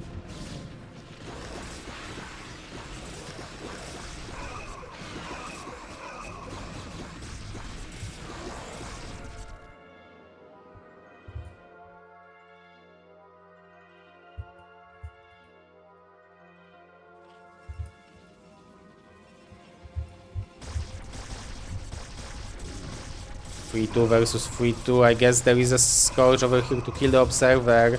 The links are powerful. Actually, it might be not enough units from the Protoss. The Lurkers have just 2 good upgrades. They are well spread. This is a beautiful Plague-o. We badly need the Nidus over here, and this will be the dream coming true for Izu. I guess this is less minerals to mine. You can still kill the observers. Now this counter-attack is looking not bad, but he needs to wait for the defiler. This is great for Doodle. Those lookers deal crazy amount of damage.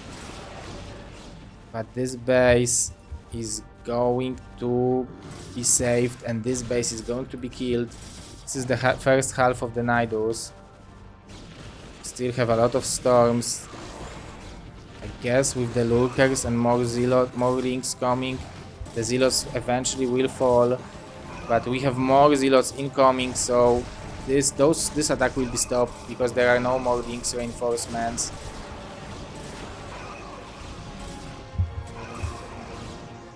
Izu needs to... Okay, so he's mining right here, but look at Doodle. He's mining from 3 bases now. Additional gas income for him is very important because he will be mined out here soon-ish. But with the Archon, I guess he should fight under the Swarm. And the big army which killed top left came back home. And this is very important for Izu to find this base, kill it, because he is very low on supply now. He is not mining from this base. I guess this base has a little bit too many drones. This is perfect army composition, Swarm and Lurkers versus the goons.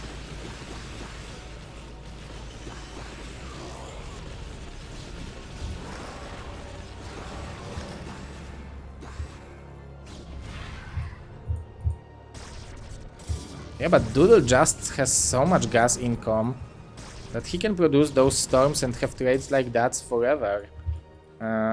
We finally have extra drones over here. 3-1 are the upgrades, 3-2 just coming in, so soon those links will start dealing more damage. I guess with the plague it doesn't... Ooh, what a storm! With the plague it doesn't matter that much because it doesn't have +3 plasma shield, so at least they are killing the shield faster. But Doodle, really nice decision making. He was much more behind earlier in this game.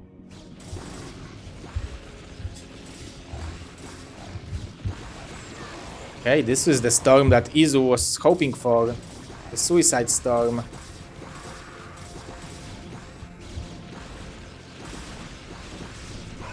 Nice lurker shots. There are more storms available though. I really like securing this base. I think for Izu it will be fine if he will deny those 2 bases and allow Doodle to mine from this, because this base and this base will be mined out relatively soon. And those 2 bases are fresh. This base is still going to be mined out. And Izu will scout this base and he will know what the position of his position is in this game. And let's see if he will be able to eliminate this army. This is pretty clumped lurker army and those storms are magnificent. It's just not enough stuff for Izu to get to the units because the storms are clearing majority of the army. Although this is a nice marker from Izu. He's attacking from a little bit of here, a little bit of there, but look how quickly those units are dying. This plague is nice.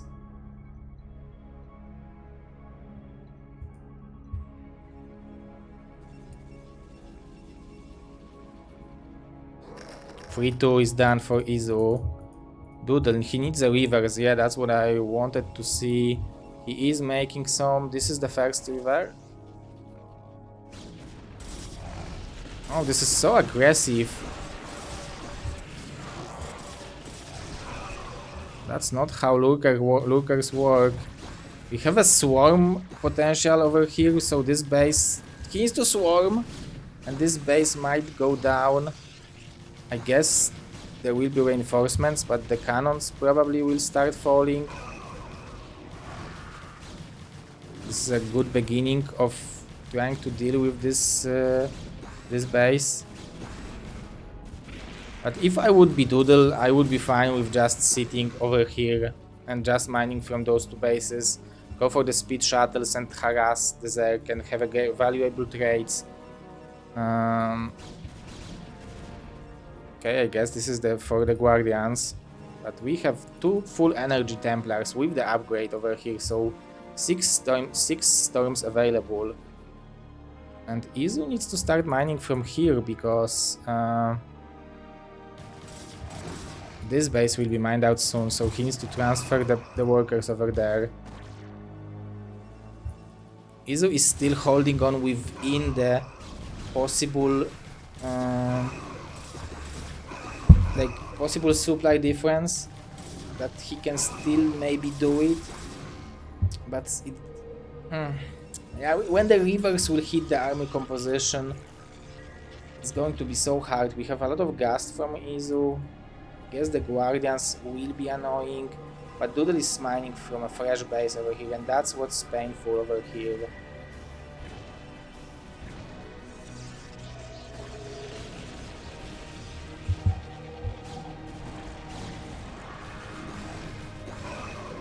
Okay, we have no energy on this defiler. There will be some reinforcements. Nice spines of the lurkers. Those are gaining crazy amount of value. So many zealots are being damaged. So this is as good of a lurkers as Izu could hope for, but he needs more of them, and he needs the swarm over here as well. Yeah, this is a great storm, and look at Izu. He has bunch of stuff, but it's not under the swarm. Maybe if he would have like 20 more links under the swarm, it would be possible, but no, now it's a mess. Oh, if the lurkers will borrow, maybe there is a hope for Izu to trap this army. Those units don't deal damage under the swarm. Oh, so it's possible that he will trap all those units if he will send just more reinforcements, but he understands how important it is to keep those lurkers dead. That's why the zealots arrived. Nice reinforcements from Doodle, but Izu is sending more. What a game from those gentlemen. This defiler, he can eat overload. Yeah, that's what he does. He should send everything he has to this position. This is where the battle goes. This base was kind of blocked from mining, so Doodle is sending reinforcement basically from one base because all the 4 bases he has are kind of mined out. The Corsair did a good job. Izu is mining from this base now. He can transfer workers over there. Some Archons were intercepted, but finally the rivers are coming. This is the valuable unit that will probably change how, like, those engagements will be even better for Doodle from now on, I feel like.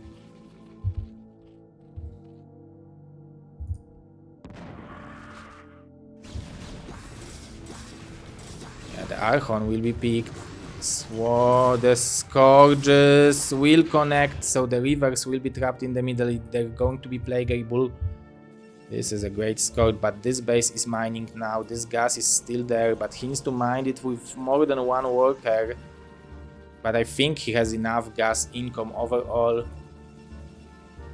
More Guardians incoming from Izu. He is mining from those 3 bases. Doodle mining only from 2, but he has so much gas income, and look how many Archons he can produce at the same time. Those are only for 3-2 weapon. 3 just kicks in now. But Izu is on 94 supply. Somehow it seems like, okay, this base is well saturated. This base requires those 4 drones.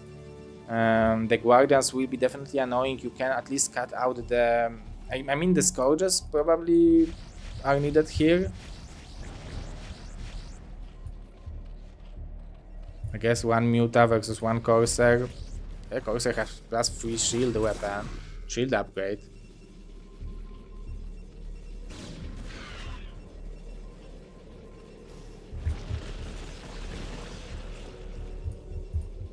I guess now 1 Corsair should be able to save it. We have 2 rivers again.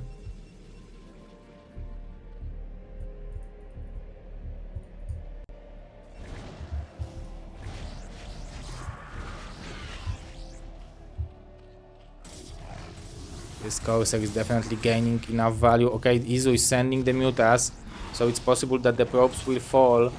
over there. And let's see, the score just connects with the shuttle, but the Weavers are in position. I don't know if you want, or if he would snipe the ops, it would be great. He had the Scourges for it. Okay, I guess there were 2 observers. We have more coursers coming in, but at the same time, this base is really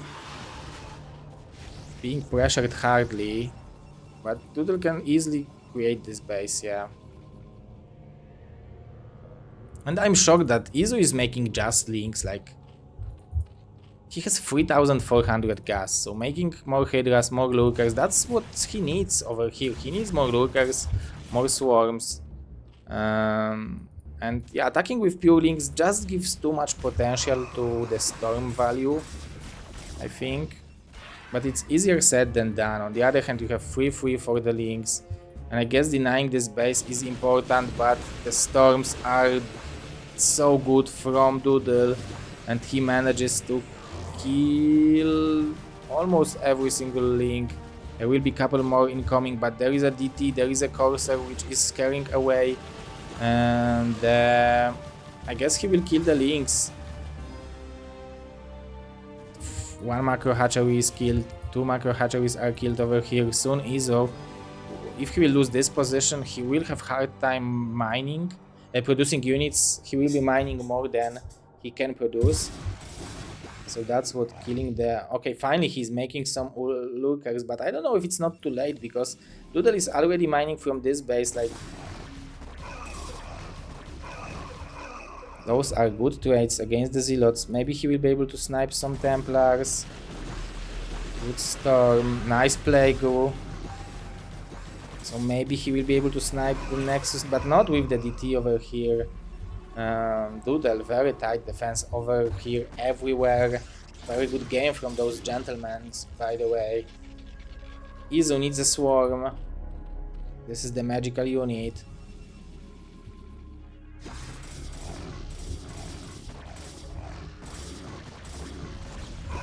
He's very aggressive with those Lurkers.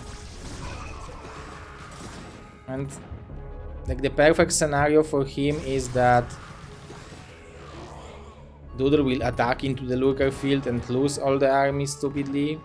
Like, I don't think you can like jump on top of this army like it's Bio Ball and hope for the good spines, because Protoss army is just too strong. On the other hand, if you will catch him without the Observer, I guess the Observers are here. That might be a chance for Izu.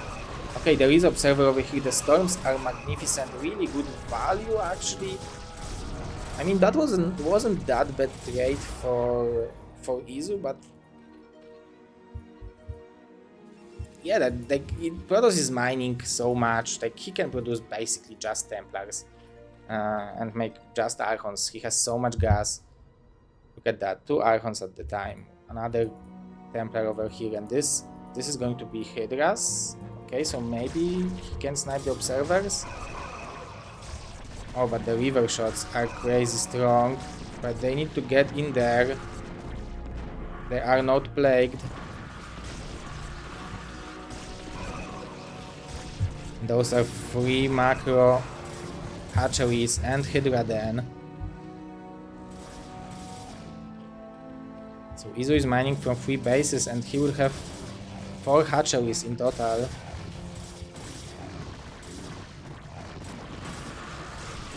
And this seems like a desperation attack, but I don't think he is in, like, he could have waited for 200 and try to fight with a little bit bigger armies, maybe hope for a bit better plagues. Like, I understand the approach he had, that he wanted to have those small trades, like ZT had versus Dawid yesterday.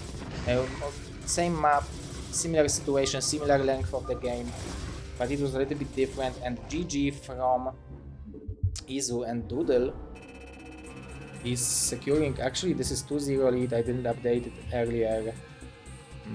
So this is 2-0 for Doodle, and now we will have TT1 versus Ziki.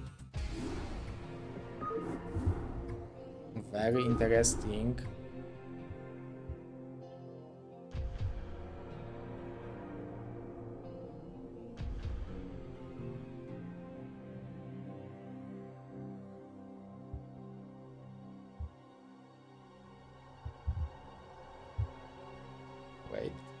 They were played as last, so I need to download them, but I will quickly get into them.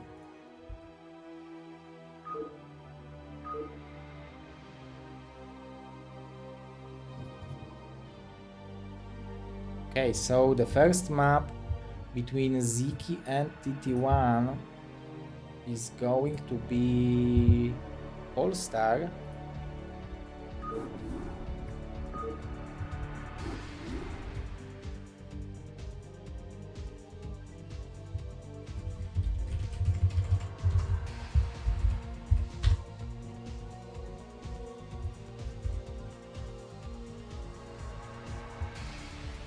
The score is 3-3. So far we can see that Mr. Madinho won with Dragon, Mr. Whip and Mr. Dexter tied up, and Mr. Doodle won with Izu. So very... Oh, I don't have the score being updated. Excuse me guys, let me fix that.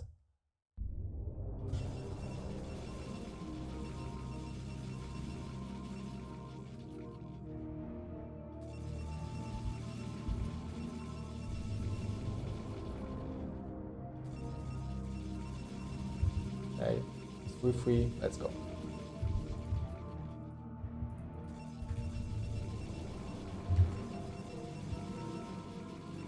TT1 and Ziki, two legendary players.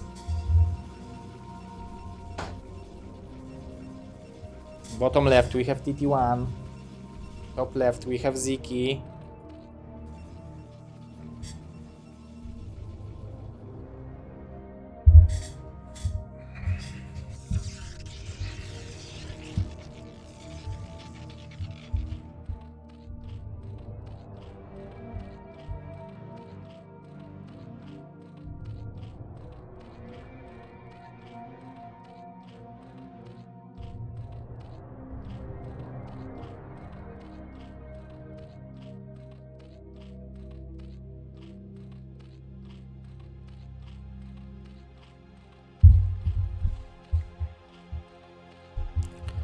Okay, so we have gateway first from Mr. TT1.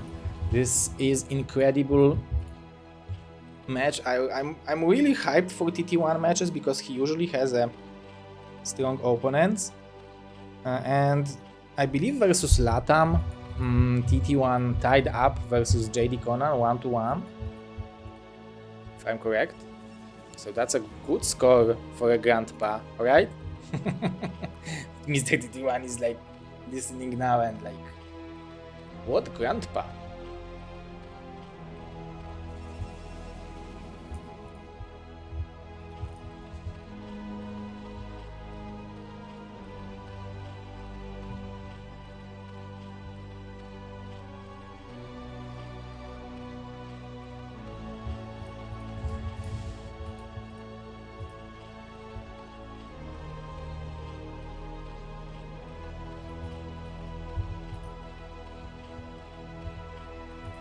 Yeah, Mr. Sunsulander.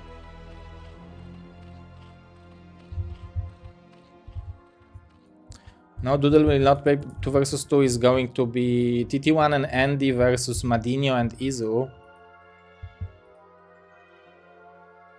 Good evening, guys. This is the loser bracket of Nation Wars. Latam is waiting in the finals, and for the team which will advance from the loser bracket, they will have to win twice. Oh, nice skill on the drone, but on the probe, but this base will be blocked significantly. Ziki is trying to apply more pressure. The Nexus is going to be there for TT1. This is so risky. And the Zealot might get trapped. This is a good escape. TT1 is dealing the damage he needs to those Zealots, but more links are coming.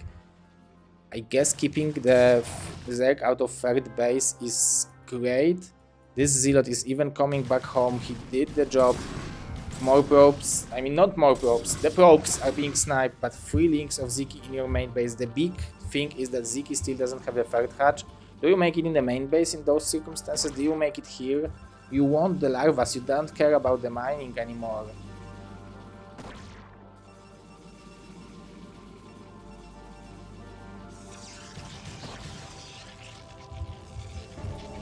guess Ziki knows better. There are even more links. The Forge is just starting. This is a good idea for the aggression because... But TT1 actually will have a lot of zealots and he will want to be aggressive with them. So maybe those links... Like, I can't believe those links are defensive. Oh, and Ziki didn't expect those to be here for sure. What a great micro from TT1. Oh! This is what he's saying to Ziki. This is how we did it in the old times, kiddo. But Ziki is saying, look at my fresh and well-muscled legs of the links. But TT1 also pretty quick.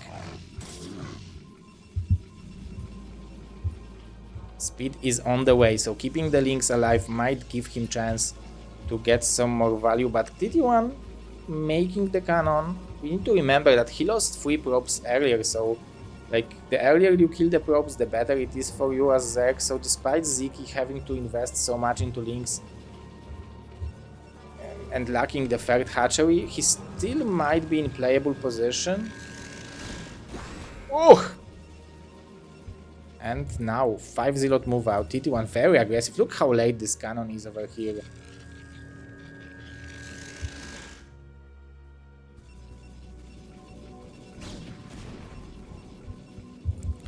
Ziki knows what it means to be annoying with the links, but I guess now he will not pay attention to them and they will die to this zealot because this is a big attack, but this is just enough links, at least it seems like it. So Ziki is really operating well under pressure, but also TT1 applied a lot of pressure with this pylon. He basically put Ziki in the spot where he had to do something with the links, and he defended it very well. Although the cybernetic core is relatively late, but I mean, for now, I think after killing those 3 probes, I'm just thinking whether, like, you probably don't want to wait with all those zealots for +1 to be finished. Like, even forcing Zerg to make all those links makes them not have the drones which they could have for the same price.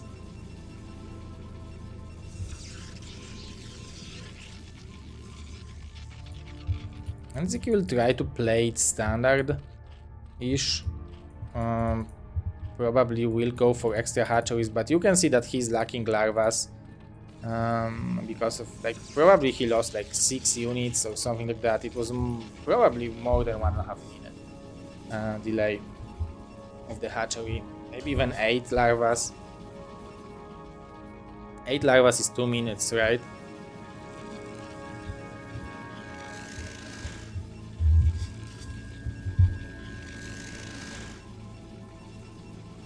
This target will not be in timing to have too good of a scouting, but it should be in time to defend the potential 5-minute aggression. Ziki actually has a lot of gas.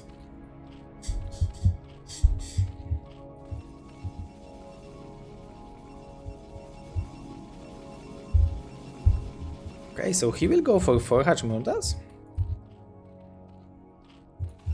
Like, he doesn't need to go for mutas that early. He can easily go for the hatchery and make mutas after it. I guess he's going just for 5. The scourges are in perfect moment, so TT1 will know.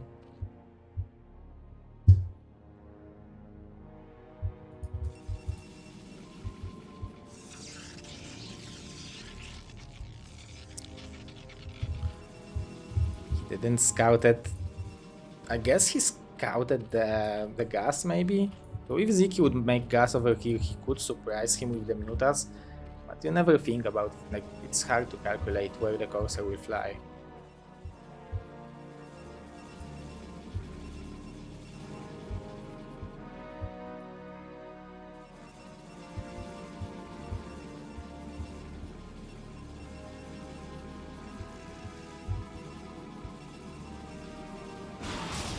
And a little bit of harassment.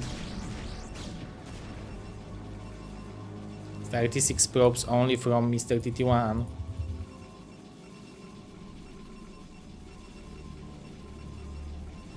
+1 weapon, legs.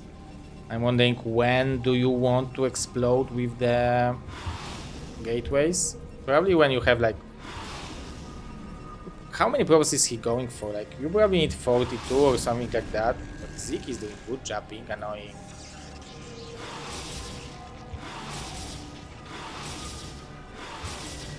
Only 2 Scourges. But as TT1 you don't want to lose 1 Muta, 1 Corsair before you have +1 weapon done. And this, like, Ziki is really annoying with them. I guess those Zealots will want to... Look at the micro from Ziki. Those Zealots will delay or buy time.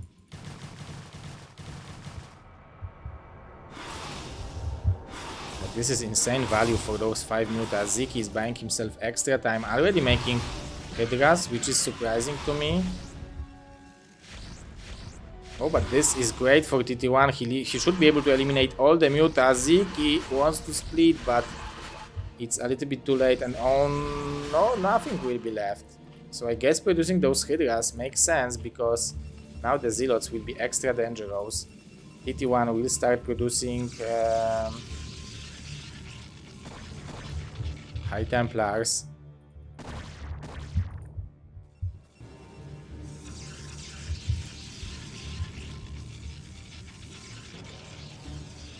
Nice push. Because there is no storm, Ziki wants to finish it right here, right now. The range is almost done. So he can target fire the cannons. This is a lot of pressure, and he also is forcing a lot of cannons from TT1. So those cannons, each of those cannons, it could have been 6-8 extra gateways. So maybe TT1 will defend it. I guess he will, because there are no reinforcements, but the Corsairs are dying in the process. I guess he's trying to buy as much time as possible for them. Where is the Templar Archives? The storm is almost done, but it's not done yet. So I guess you need double forge as well.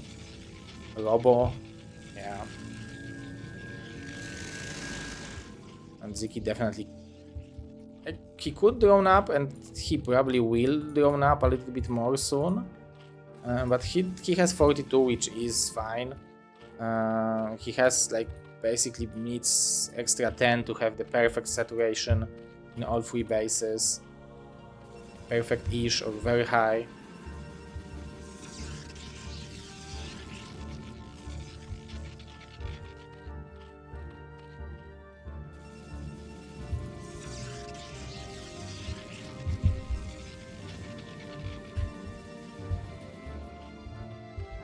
By the way, guys, another reminder, today BSL ladder stage of BSL 20 ladder stage ends. So probably, if 2 versus 2 will be long, and this match will take a while, we might see who will qualify to the BSL 20 through the ladder today.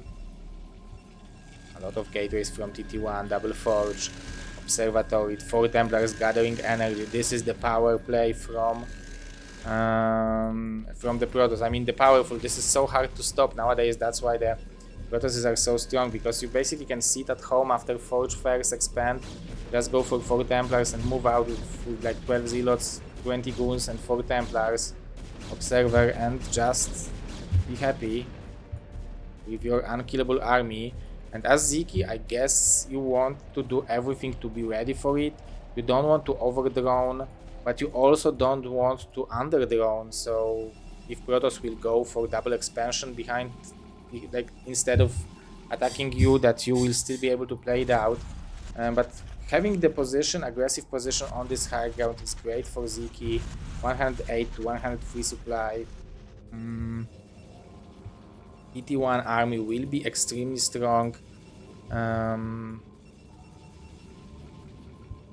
Let's see, he will actually have just +1 versus +2 maybe soon.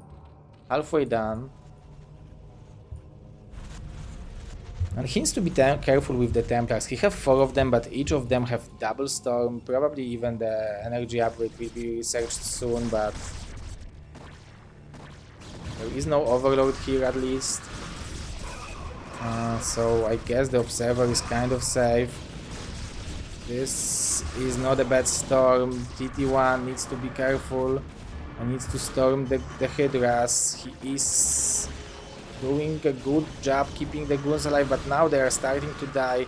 There are some reinforcing zealots, but Ziki is buying extra time with those Hydras. Those lurkers are dealing a little bit of damage. I think finally TT1 will be able to break through here and trade against those two lurkers. Although there are some reinforcements coming from Ziki, he will try to cut the drop transfer and cut the reinforcements to this army. There is no probe over here, so this is actually a great play from Ziki, but I don't know if you want to attack into 6 cannons. On the other hand, TT1 is not storming over here. Okay, he is storming, and those are decent-ish storms, but also a little bit panic mode. Ziki is really showing the incredible multitasking, but look at the APM of TT1, he's actually picking more. Very, very strong play from both players. Those lookers are brilliant, they are gaining incredible amount of value. Ziki securing the 4th base, adding the 7th, 8th hatchery, already on the hive, so also 2 Evo upgrades. GG from TT1, GG from Ziki, and we have 4-3 score for Team Europe.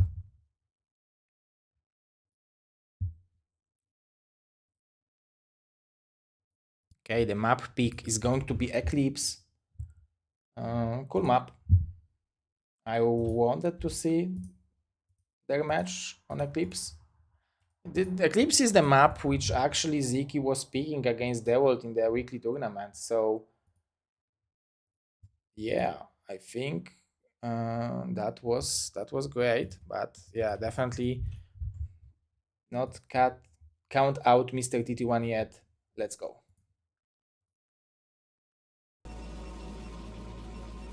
Top right of Eclipse, TT1. Bottom left of Eclipse, Ziki.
Definitely TT1 is very strong right now. He is playing a lot of 2 versus 2. He's very high on ladder stage of shield battery. Like, you just need to play against him to see that he is in really, really great shape.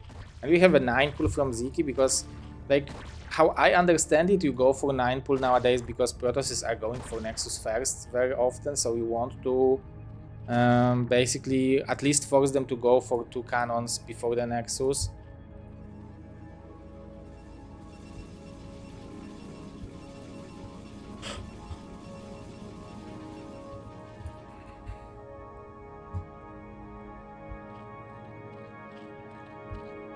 Six links from Ziki, but this is gateway first, so oh,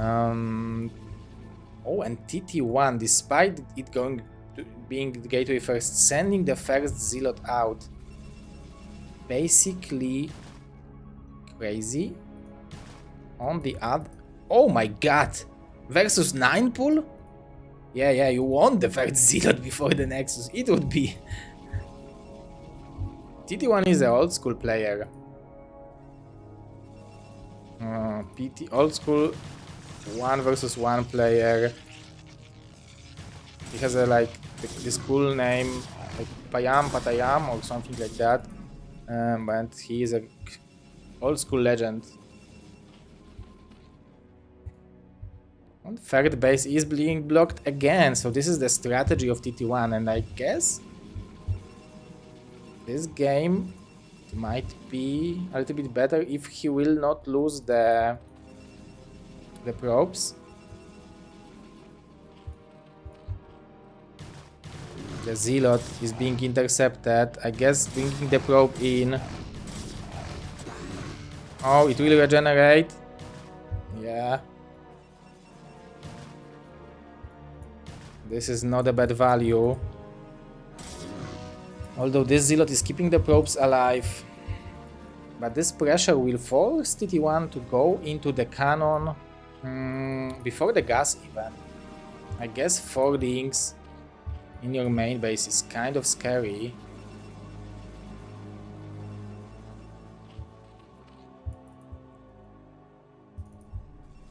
You need to also be aware that it's possible that Zerg will jump on top of this cannon from the back. Go for mass links, try to bust the fronts and those links attacking the cannon from the back. Oh, but this scouting from TT1 is insanely powerful. Having this probe, seeing everything. I'm wondering what, like, look at that, the Hydra then already started and TT1 doesn't even have gas. But he delayed the third base again, very significantly. But look at that, those are 4 links.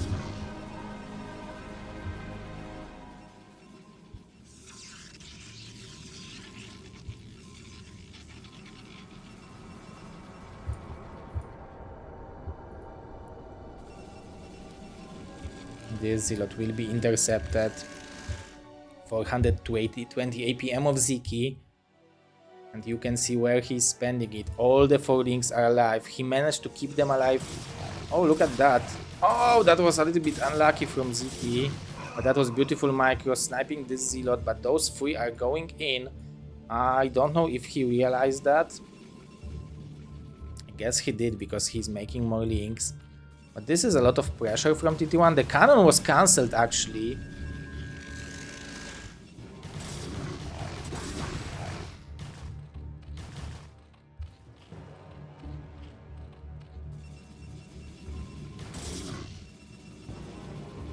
The links are still annoying.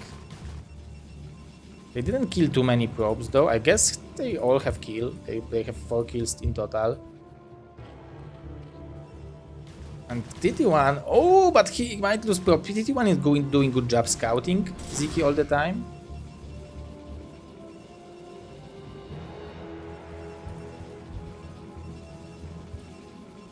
Citadel of Adun.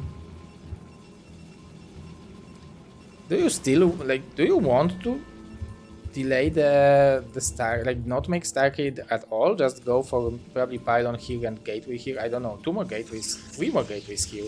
TT1 is going for the thing which is extremely hard to stop.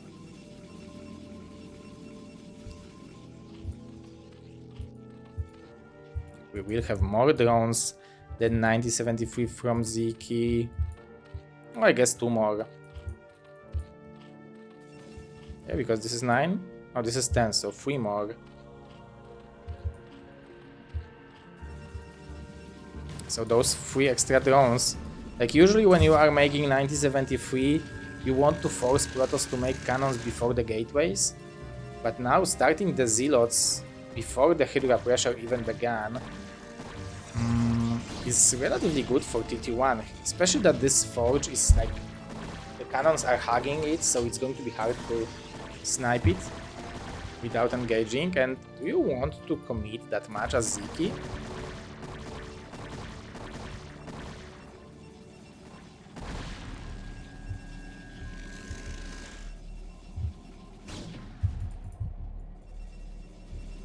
He's going for the layer and more Hydras. Holy moly, this is going to be huge commitment from Ziki. He's trying to jump on top of 1 cannon. I guess he wants to snipe the forge, but this is beautiful play from TT1. Oh, he decided I want it. And yeah, it costed him a lot. And speed for the Zealots will be done die soon, so it's not like you can waste those Hydras. Like, TT1 is playing it out of his mind right now. Really reading Ziki. Oh, okay, we will have the Spire switch, Muta switch possible.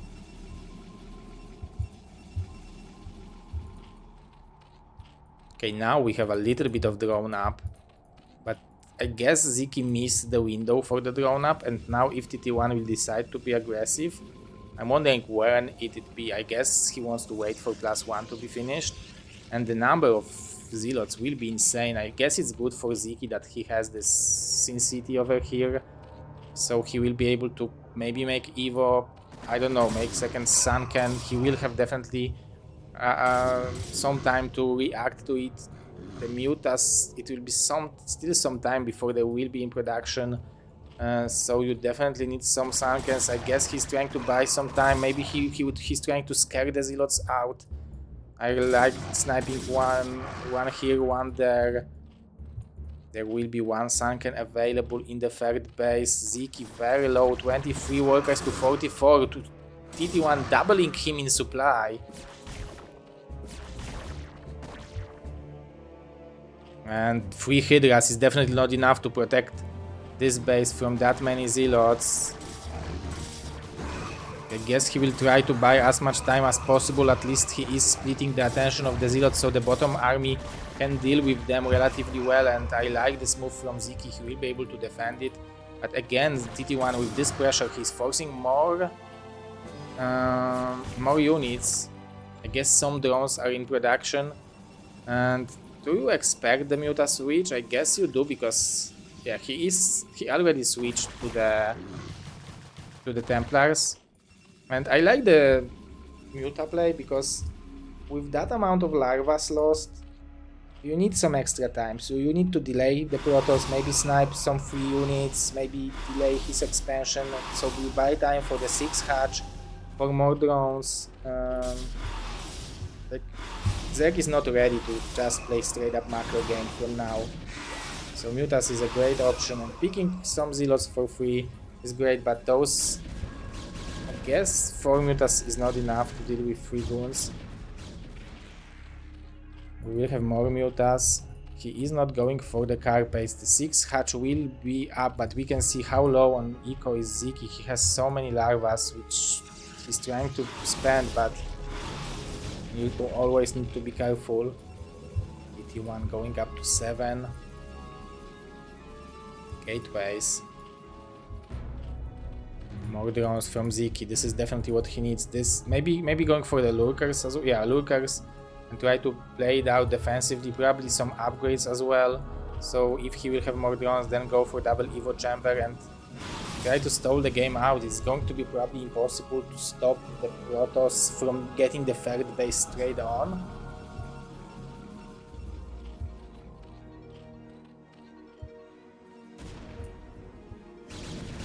Plus one weapon, and plus one weapon on the way. So 1-1 will be done for TT1. Even more gateways. Already going for the Robo.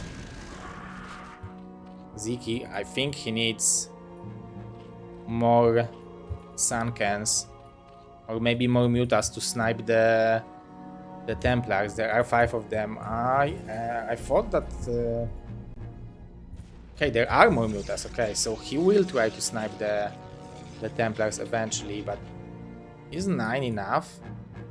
Not with armor, right?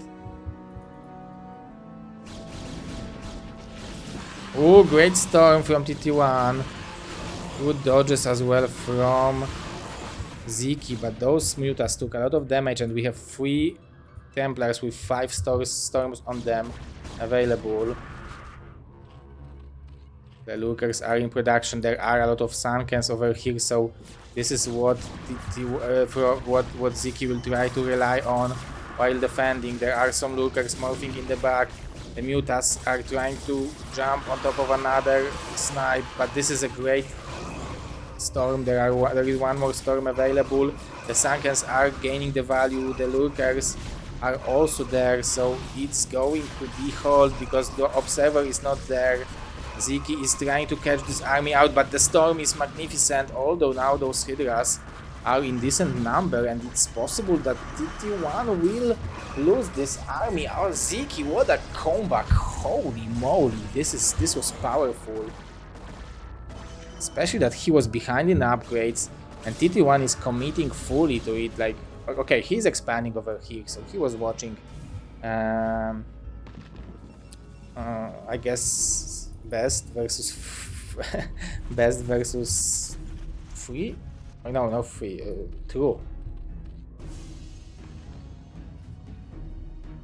TT1 did it well. Ziki somehow was just ready, just enough, like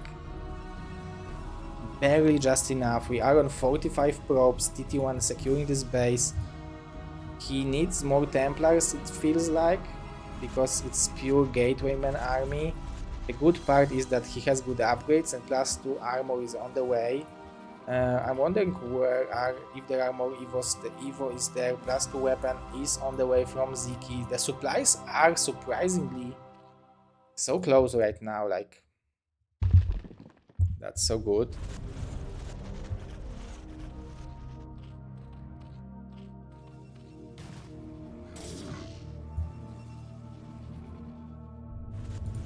This is the map where TT1 actually, I think, won with JD Kona, if I'm correct.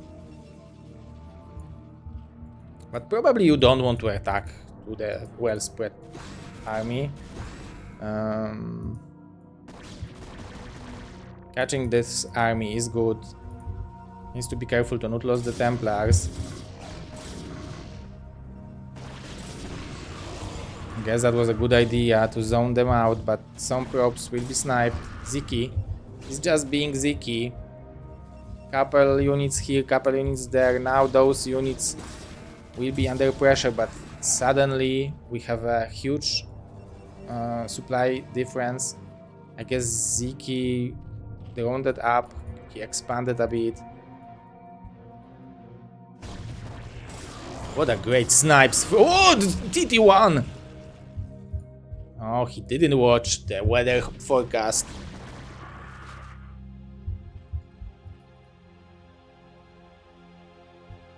Only one storm available.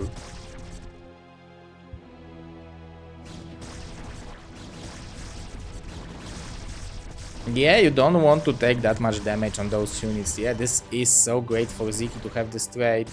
Even the Templar might get sniped. I guess this was good emergency storm. There will be one more here soon. Okay, this is much better location to attack into.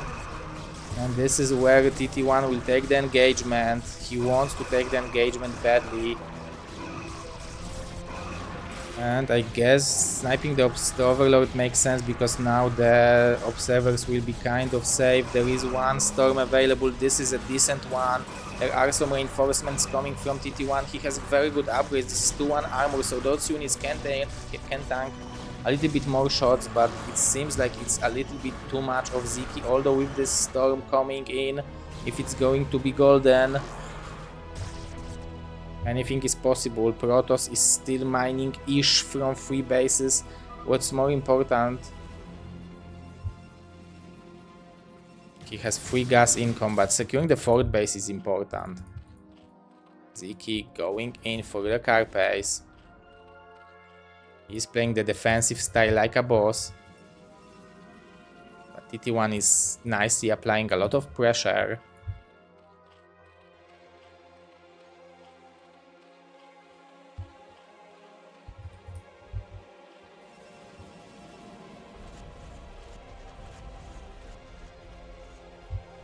+2 armor, +3 armor on the way.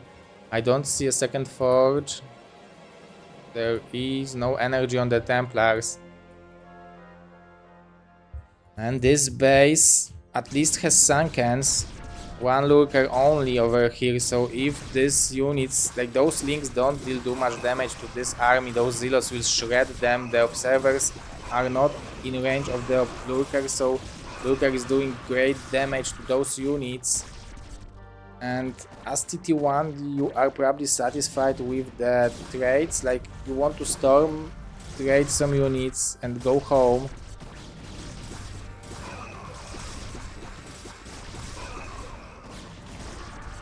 Nice snipe on the Templar. Then, like, I would like to see the damage this Lurker did, but TT1 is really applying a lot of pressure. I guess Ziki is like slowly waiting for the swarm. The observer, just one observer is there, but TT1 decides to jump on top of the Lurkers and utilize them once he have opportunity. And I really like it. You can see how this +1 armor is really working well. Ziki is fighting with the Lurkers because those are basically the only units which are dealing damage with 0 attack. Those links are dealing 2 damage to the goons. Obviously they deal 5 damage to the plasma shield. Okay, this is a lot of Lurkers. On one hand, it's a lot of Lurkers to lose, so as Ziki you want to be careful. Oh, there is a huge storm potential. On the other hand, this is a lot of damage to deal, but TT1 is trading like a boss.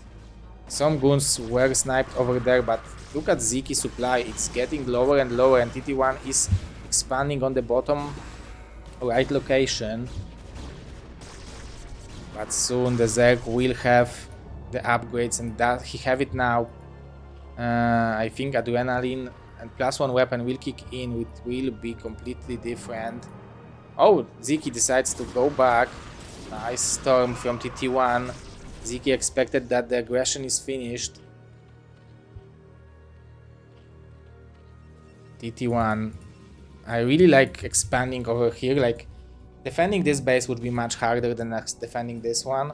He's still not putting too much into defending those bases. Like, it's just 3 cannons in each base. If there would be a small counter-attack, it would be possible to break it. And actually with +1 Carapace, those Zealots don't deal too well versus don't deal too much damage to the links. I mean, they need to shoot them 3 times.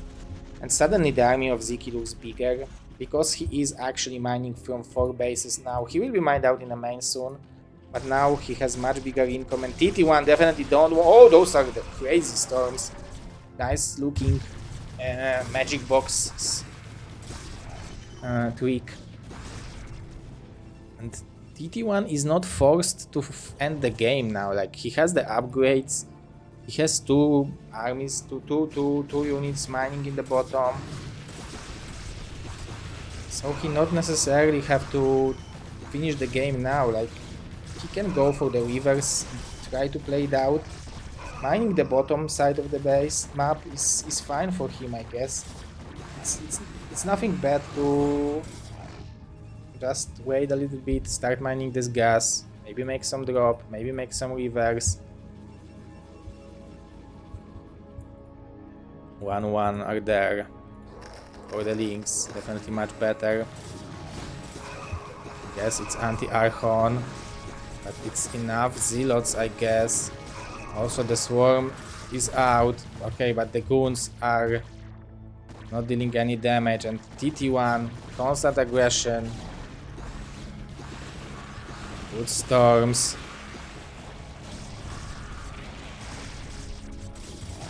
And those Lurkers don't take any damage. Why?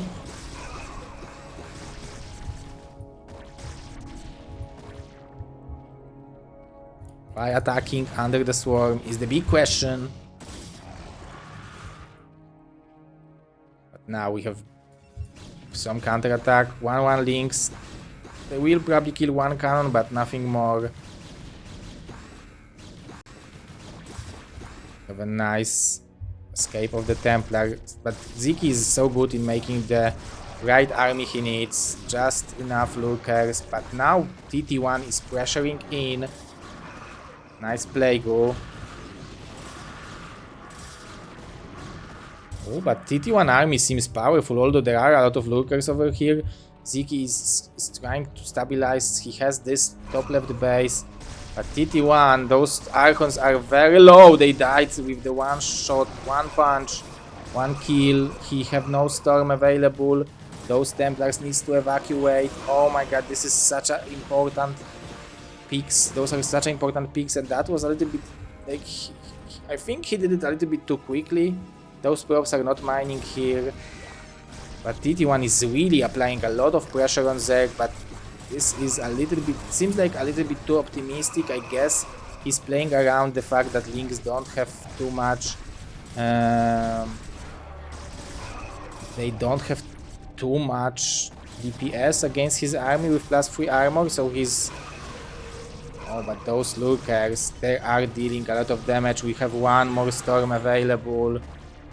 But this is going to be hold from Ziki, and I don't think you want to pressure it more. Like, you want to start mining this gas, probably.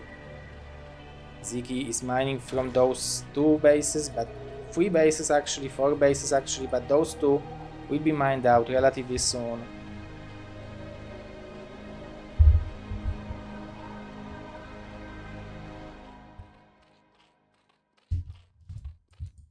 What a nice game from TT1 and Ziki.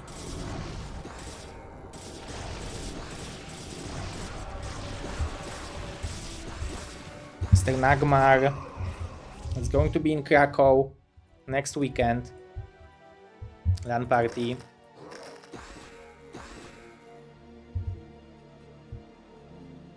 Should all come. We have 27 players sign up. We have also a lot of players, observers signed up, so we should definitely consider that. Okay. And TT1 with more pressure, applying even more of it. 2-2 kick in for the Lynx, so now there are more and more danger roads. TT1 didn't add that too many more units, too much more stuff. I'm shocked that he's not mining from this gas. This is really a lot of pressure. Like, if TT1 will be able to secure... Mr. Beren Starker, the Ritz Fighter, are you coming for the LAN party?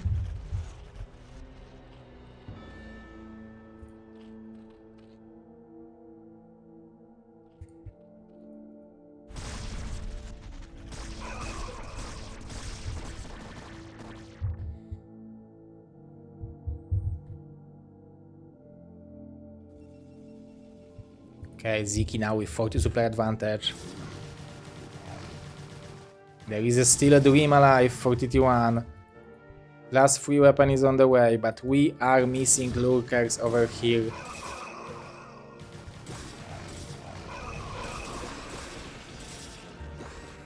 I guess if TT1 will secure this base...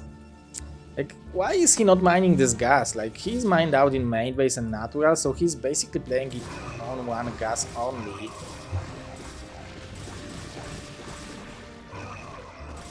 Despite not having answer for this question, this is still a very strong game, very strong performance from Mr. TT1. Of course, Mr. Ziki being the best, the beast. And he proves why, despite being so behind, being able to come back and defend and defend so well, and have a little bit better value in each time. Now we have big attack, although there are a lot of storms. But nice snipe from Ziki, sniping them quickly, and more lurkers are coming. We have one more storm available, but that's it. I guess the storm is great, but this lurker needs to be target fired. Counter attack from TT1, he understands that he can lose this base. If he could kill those 2, it's going to be fine for him. The storm is great, but the lurkers are dealing too crazy amount of damage. Those are basically pure zealots. And GG from TT1. And what it means, guys, we have 3-5 score for Team Europe. And that's insanely interesting.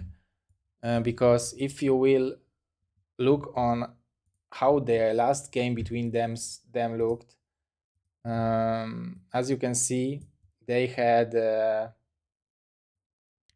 9-0 score, 9-1 score for... Oh, this is not it.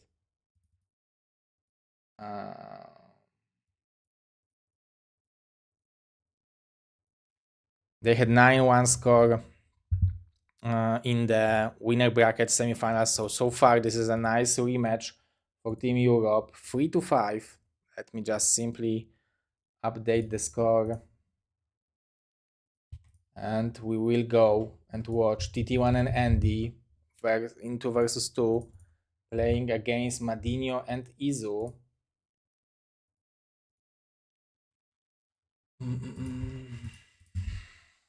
Let me see if that's for sure, because Madinho told me that despite winning with Dragon, Madinho was sick. Oh my god.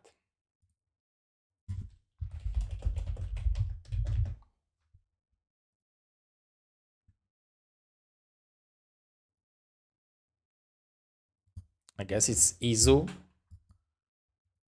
And because Madinho was sick, Izu will play not with...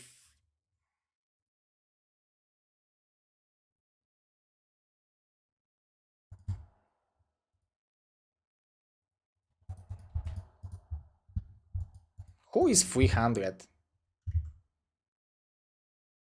Okay, 300 is Andy. So we'll have Dexter and Izu actually playing. So Dexter will replace Madinho, completely different. Of course, Izu is a very strong 2 versus 2 player, but Izu and Madinho team is completely different than Madinho and Izu team.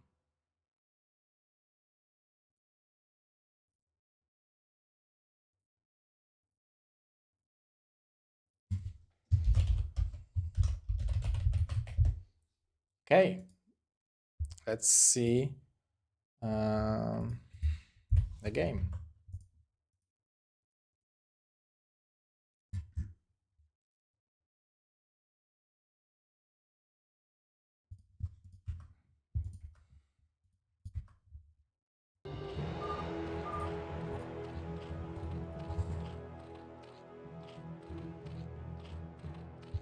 Wait.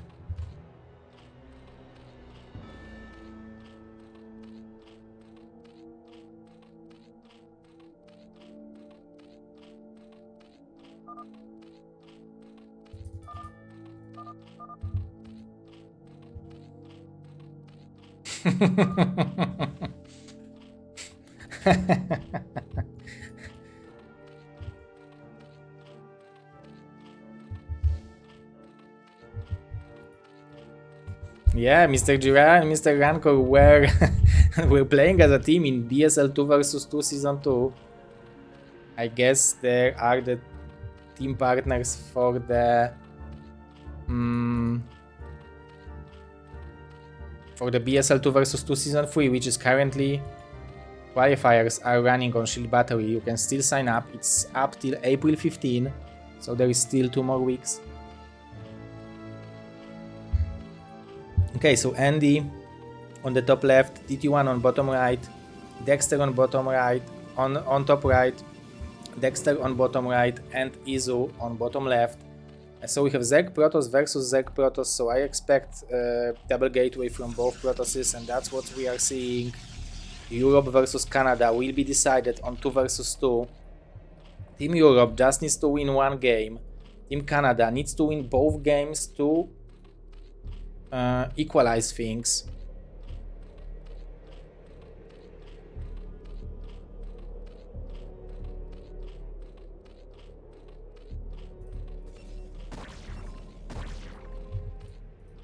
They both are going for the overpull, I guess.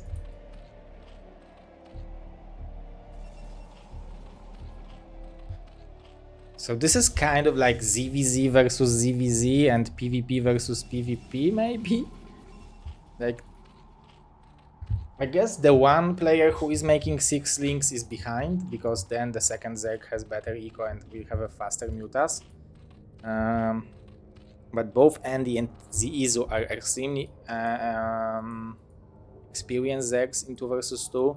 TT1 is also extremely experienced. I don't know what about Dexter experience. I guess he was playing with Izu, and I guess he did fine. He did well. I guess I even remember he carried 1 game, if I remember correctly. So definitely decent player. Oh, but TT1 scouting, getting into the main base, so he will see that it's going to be Goon switch, a little bit faster one. So TT1 will make 5 zeros in total, and he will want to get into the main base. Nice block from Dexter, but at the same time, Izu needs to be careful with his links. He is going for the Sunken and the Spire, more links, and no Sunken from Andy, because he knows that this is a lot of... Oh, do you want to trade? Like, as Izu, yeah, you want to go back to the Sunken and defend over there. We have 1 drone advantage for Andy because Izu went for the... Because Izu went for the Sunken. And they can now decide whether they want to push or they want to close.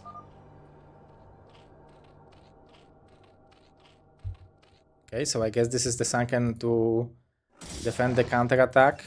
The goons are on the way, the range can be on the way. Izu is moving out, that's crazy aggression from him.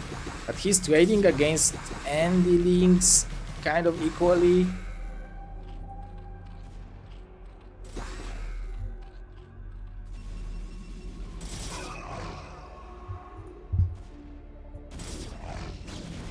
Dexter fighting against the zealots from TT1. I guess TT1 made 7 zealots, maybe even like 9. This is a good micro from Dexter, but he needs to be careful to not... Oh, he's making 2 goons instead of the second gateway. This is a big mistake from Dexter. He badly needs 4 of them. Fortunately, this zealot have a stroke.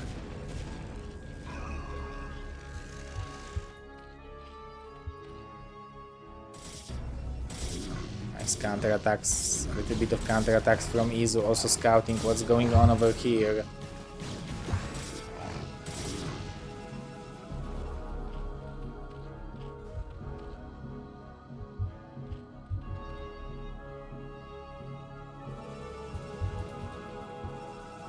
We need to fix our beans. Dexter very, very aggressive with those units. I guess it's going to be possible to 3 versus 3. So with those goons, they should save. I guess it's 2 goons versus... Now it's going to be 4 goons. And that's the power. Like, they connected the armies, and now it's going to be on the side of team. Like, they will be able to cut out TT1, and they need to go and save him. And it's going to be 2 players defending. I don't think you want to go to the high ground. You want to fight against this reinforcement army. Okay, maybe you actually do. I'm not that sure. I guess you want to target fire the mutas as well. TT1 has abandoned this position, or it was pushed through. That's a nice micro from actually both teams, but it seems like the muta number is still a little bit too high for Andy, but now we have 6. Izu a little bit too aggressive, and now we have 5 versus 5, and Andy mutas are more healthy. 2 more coming in from here, so I think that was a good hold from Team Canada. They ended up being in a good position. Dexter with 27 workers. I guess this is the habit from 1 versus 1. You can see TT1 is satisfied with 15 workers mining minerals. Obviously, it's better to have like 27 is maximum saturation, right? So you want to have 30. So we have maximum possible mining.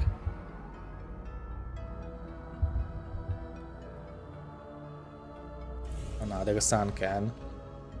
The mutas are not in position, so Izu will be breached. I guess what they can do is try to kill TT1.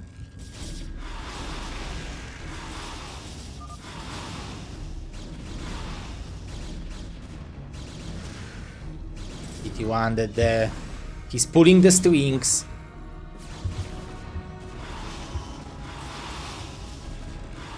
Underground left. Yeah, killing the probes is important, but we have counter-attack on Dexter from Andy. Brilliant move. 8 mutas is definitely enough to deal with 3 goons.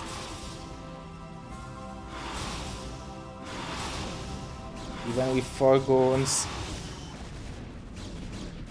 But now Izu is going to try to save his friend, his buddy.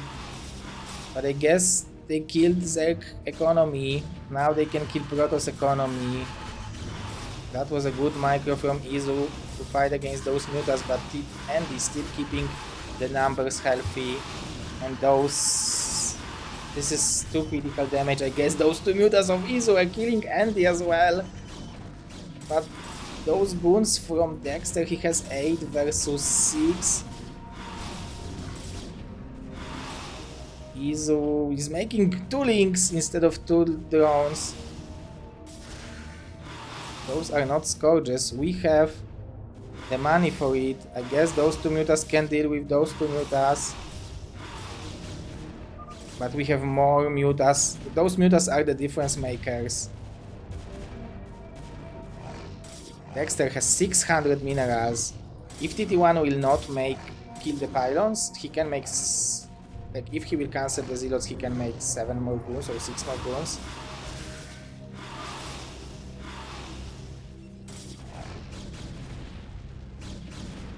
I guess they are trying to maybe eliminate TT1, I don't know.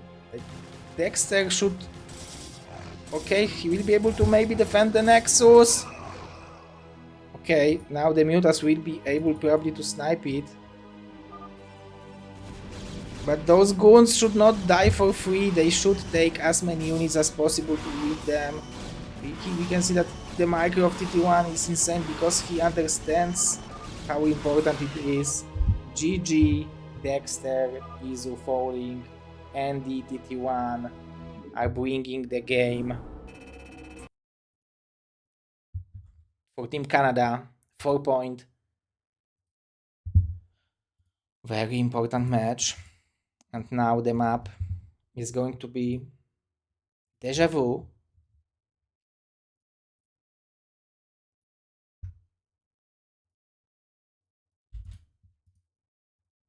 If Team Canada wins, then we will have the tiebreaker.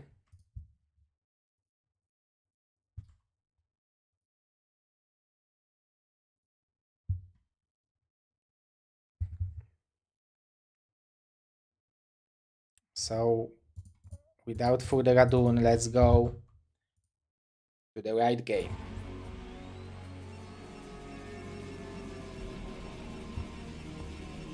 Possibly the last game of today, but also possibly that we will have 3 more, 2 best of ones and 1 best of 3 best of ones, 2 1 versus 1s and 1 2 versus 2. By the way, in 45 minutes the ladder stage of BSL 20 ends, so we will know more.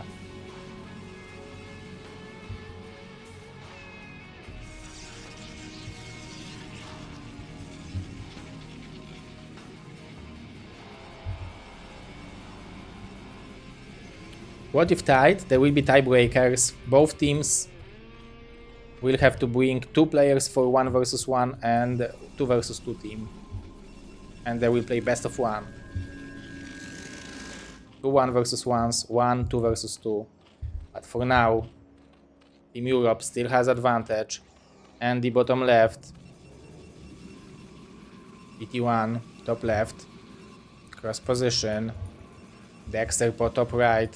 Izu top left, bottom left.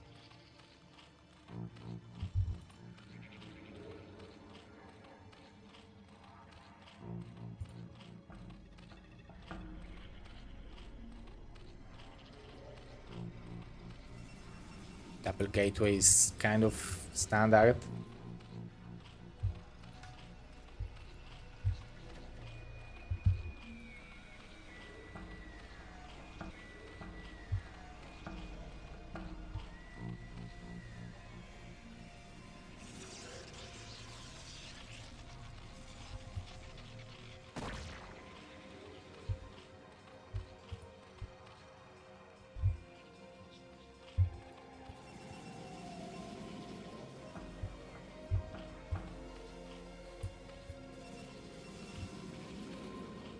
Layer first from both of them.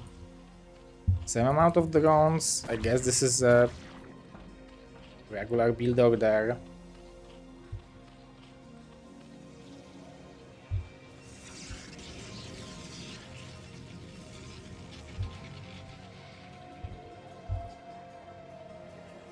This is cross position, it's a little bit different. Like, on one hand you want to... Oh, nice damage. Oh, TT1 will take a favorable engagement. I guess that was a nice snipe on the probe. But those links will be trapped, and 3 links died. Only 3 left. Sunken is being forced. I guess the counter attack is coming, but Andy is ready for it. I'm wondering who Andy will play. I guess last season he was playing with Banana in the 2 vs 2 Pro League. I'm very hyped for 2 vs 2 Pro League. I hope I will get picked to some team. Maybe with Johnny.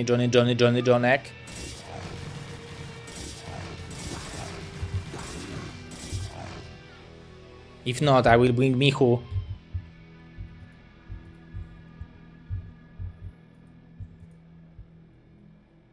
And earn Mr. T1 Dragon money. Nice micro from Dexter here. Trying to release some pressure from his ally. Those 3 zealots will be trapped, but this is not a bad micro, good micro I should even say. From Dexter, but this is one hatchery Zerg, and he was able to deal a lot of damage to those zealots. And I guess they will want to snipe some drones.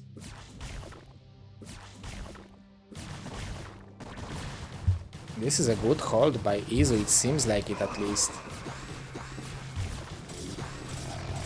7 drones left. 6 drones left.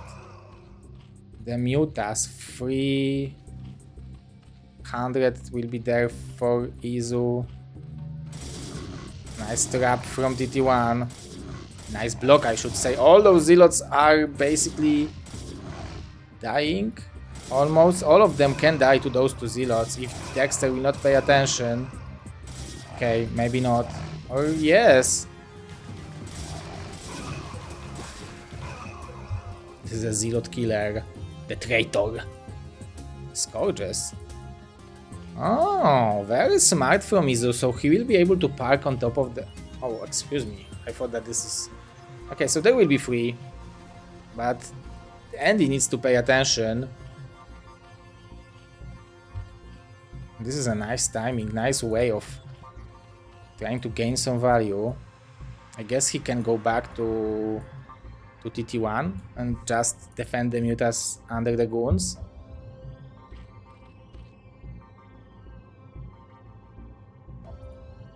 One connected.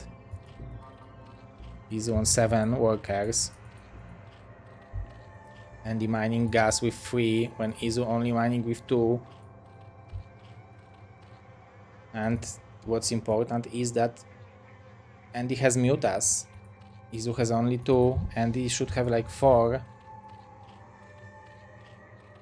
We'll have 3. There are 3 goons. 5 goons versus 6 goons. 7 goons versus 7 goons. So the goon number is equal. Nice catch on this Muta.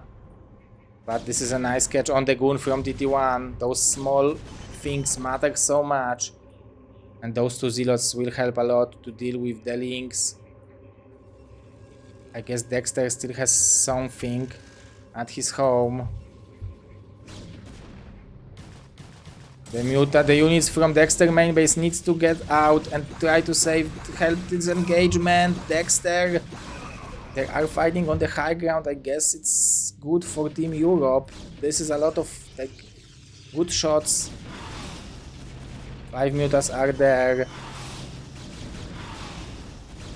This is going to be close, but I think Team Europe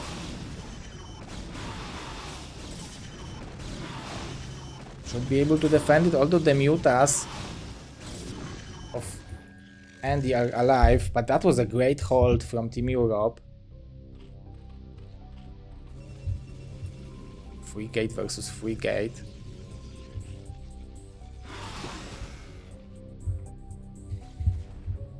And they want to attack the Zerg. It's going to be basically impossible for the Zerg to defend it by himself. The goons are very powerful. On the other hand, we will have mutas coming back to try to save it. Dexter has 2 cannons and 5 mutas versus 7. Izu is still... Oh, Izu is still lacking on this early... Like, look at that, it's only 4 drones mining minerals. He has so much gas and it will be a huge aggression. The mutas, do you want to use them? I guess you want to use them because you badly want to snipe Dexter TT1. I guess Izu is a little bit too late. The probes are not drilling too perfectly. We have 5 mutas versus 4. When 3 goons will pop, I don't know. There are some links coming in from Izu. I guess Dexter will be able to eliminate Andy mining, but he still have some drones which will escape. Those goons should send reinforcements, but this counter-attack from TT1 and Andy was just genius.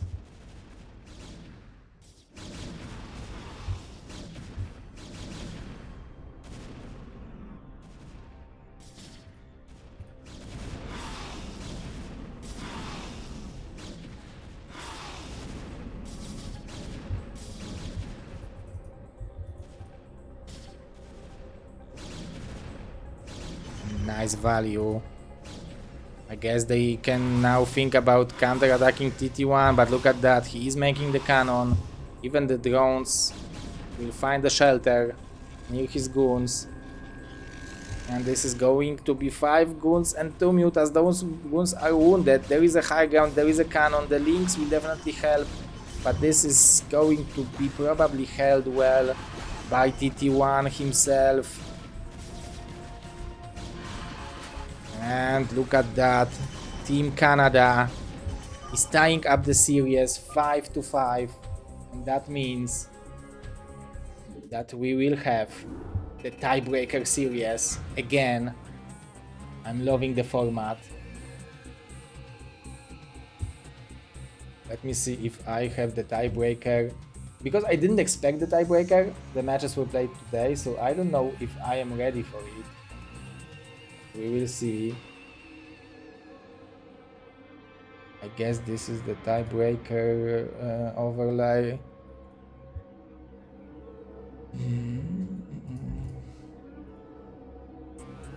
So this is going to be Canada versus Europe.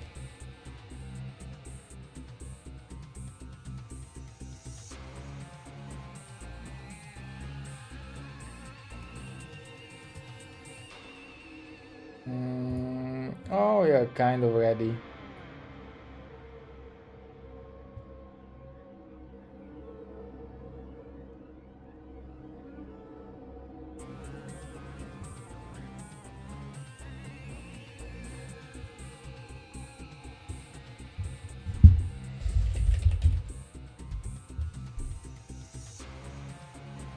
Okay, so this is how it will look like, the tiebreaker between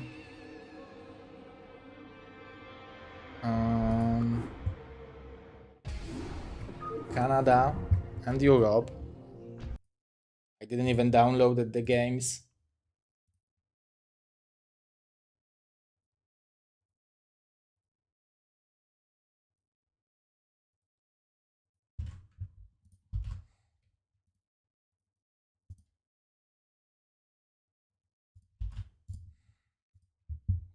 Okay, so we will have TT1 versus Dexter,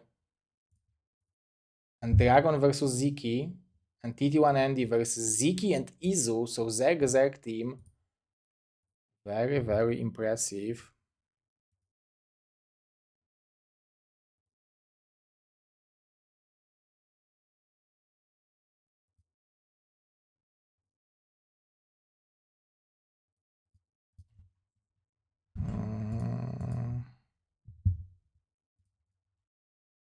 So TT1 versus TT1 versus Dexter is going to be first. Let me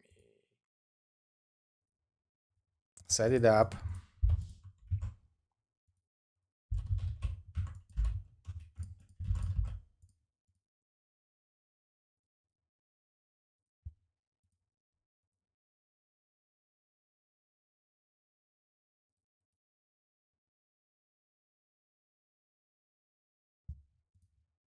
And it's going to be best of one.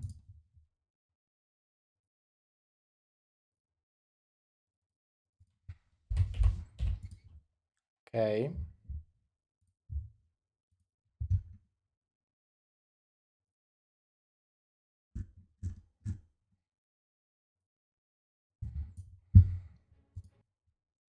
But first, I want to show you some cool movie. Go to the toilet.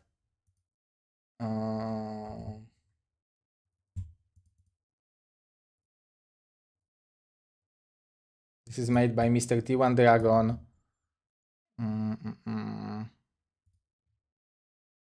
So let's watch it. This is to promote BSL 2 vs 2 Season 3. Lately, I feel like I'm thinking about the game much more. Like, I'm watching almost every replay.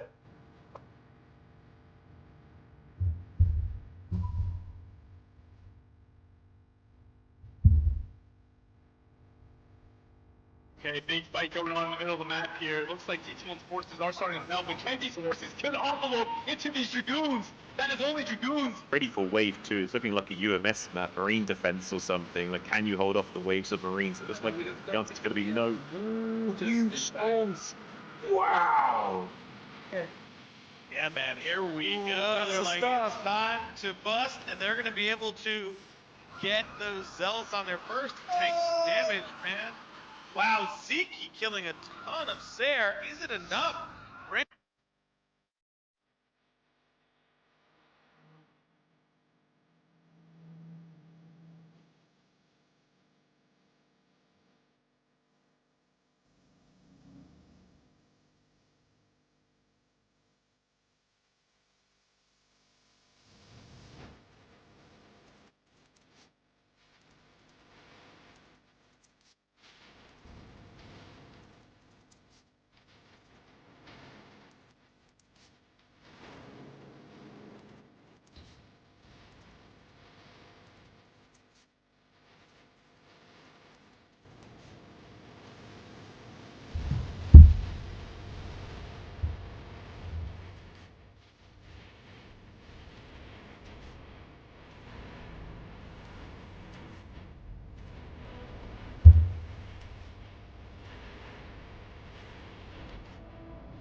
Nice. That was yeah, that was great.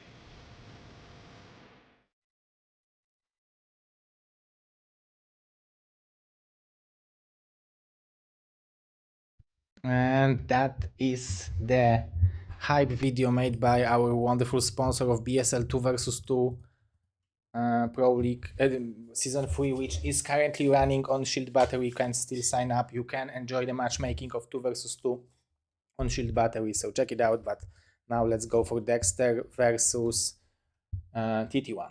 And TT1 is playing Terran.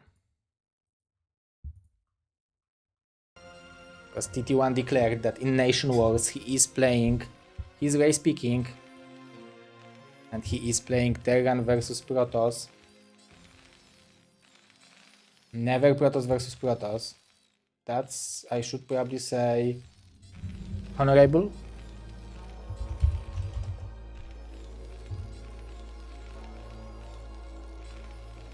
Let's make TT1 the how is it called? The Terran. So TT1 fighting for the life of his country on the top right, and Dexter on the bottom left, showing some magic. This is the magic he did against Whip. It worked. It was the same map, different positions.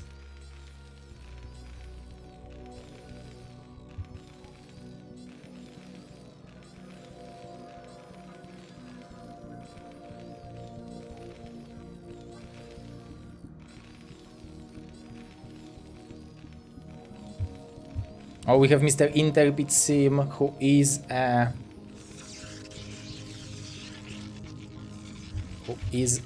sponsor of BSL 2 vs 2 Pro League.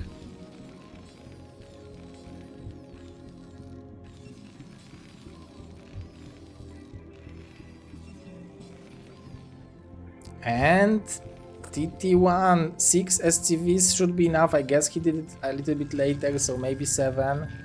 This is going to be probably close, maybe 1. This time it's not working as well for Dexter to drill the workers. The gateway will go down probably before the Zealot will pop. TT1 have a calculator in his mind. The good old Persian.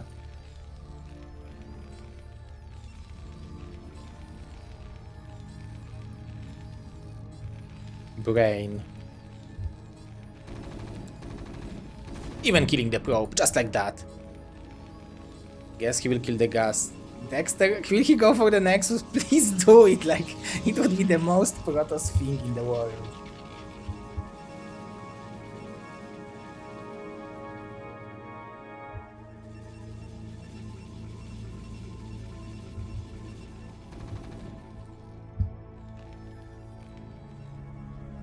And TT1 knows the follow-up, and so he is like, let me eBay you. Do you go for second barracks as TT1, or do you go for your own command center?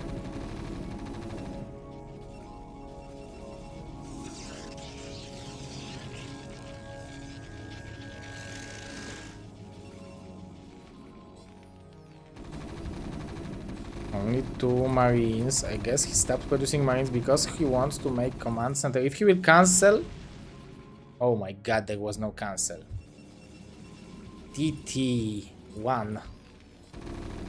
A small mistake, but it's not too small. Like, he would have the command center significantly faster. 125, I guess he would get like 100 or back, but still, maybe 95.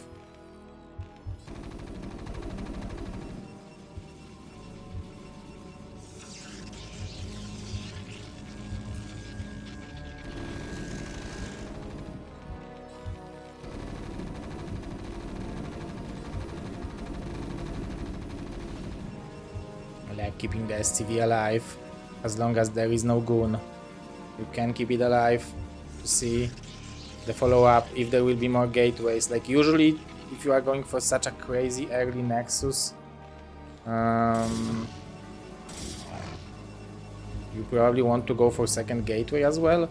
On the other hand, you can keep this STV alive until the goon will be out. So until the goon will be out, kind of Dexter will be kind of blocked to go for any robo or thing like that. And like, you basically want... Okay, so the range probably will be scouted as well. Let's see, nice micro from Dexter, but he needs to kill this STV. He did it, so he didn't scout the range. I guess he could assume it's there.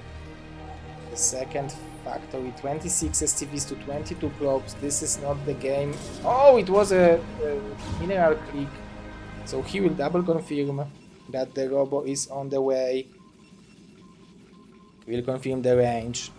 As Dexter, do you want to cancel now and go for DTs? I guess it's too late, right? Maybe it's never too late for the DTs.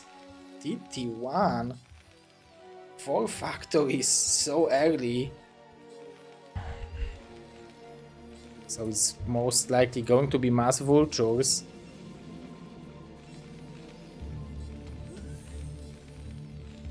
TT1 plays so well that he should be named TT2.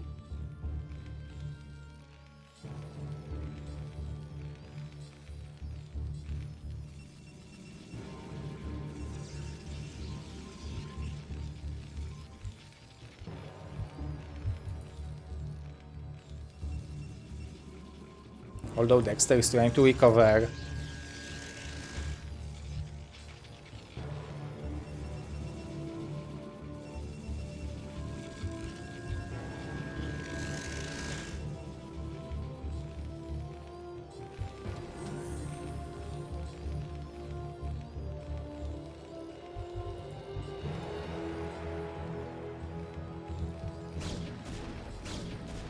So the range finishes at the moment when the tanks arrives.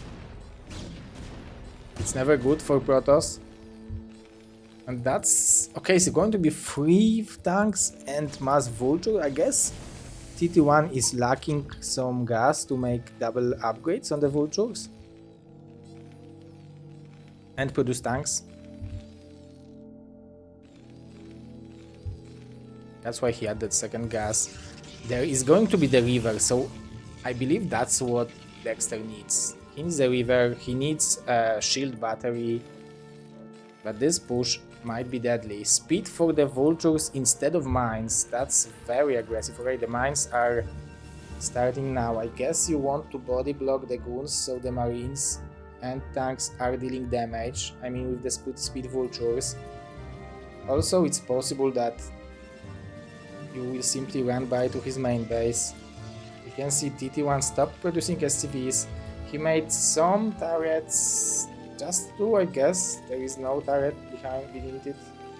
If there would be a turret, probably here would make sense. We have 1 over here, so it's like minimum mass.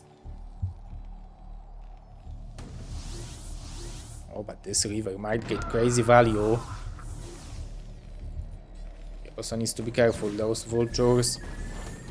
Okay, this is crazy. Now the marines suddenly get much better. And TT1 knows that he delayed the third base for a long time. He can produce more STVs, go to the 6th fact, probably even go for the armory +1. He's not +1ing, but he probably will +1 soon. And maybe go for some kind of +1 timing. Do you want to kill the mines with the river? Yeah, you just kill it with the probes. What?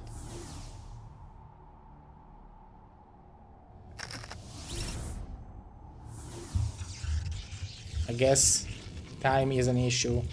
It don't matter about some health on the Zealot, maybe.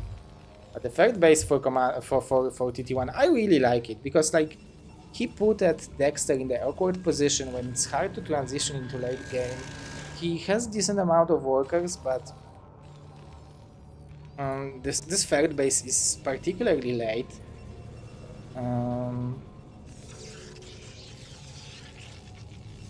It's only 4 gateways, where TT1 was producing for 4 factories for a long time.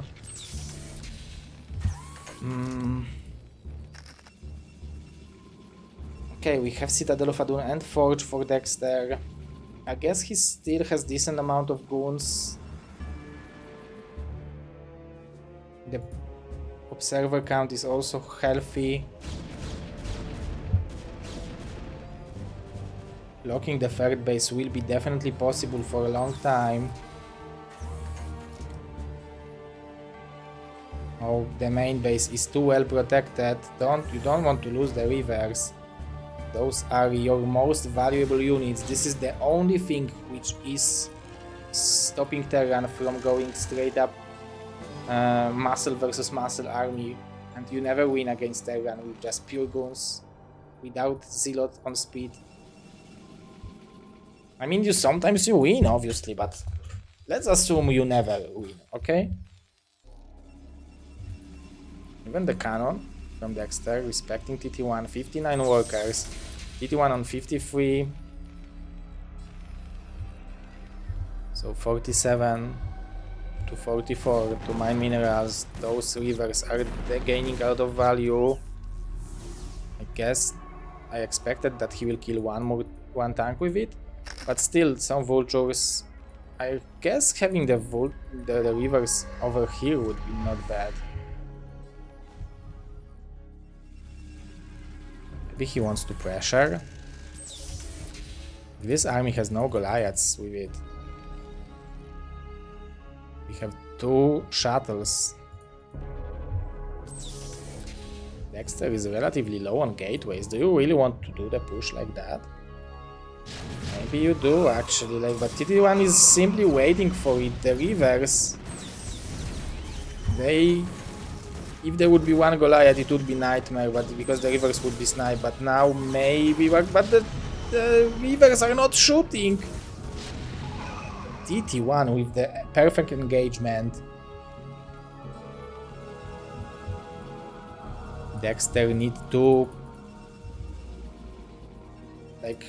stabilize. He needs to lower his heart rate, go for more gateways, think about some long-term plan. I really like oh, what do we have here? Stargate.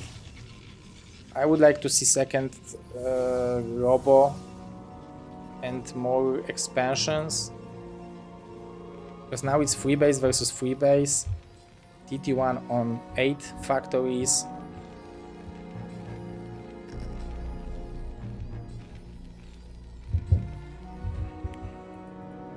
This might be suicidal. 3 shuttles.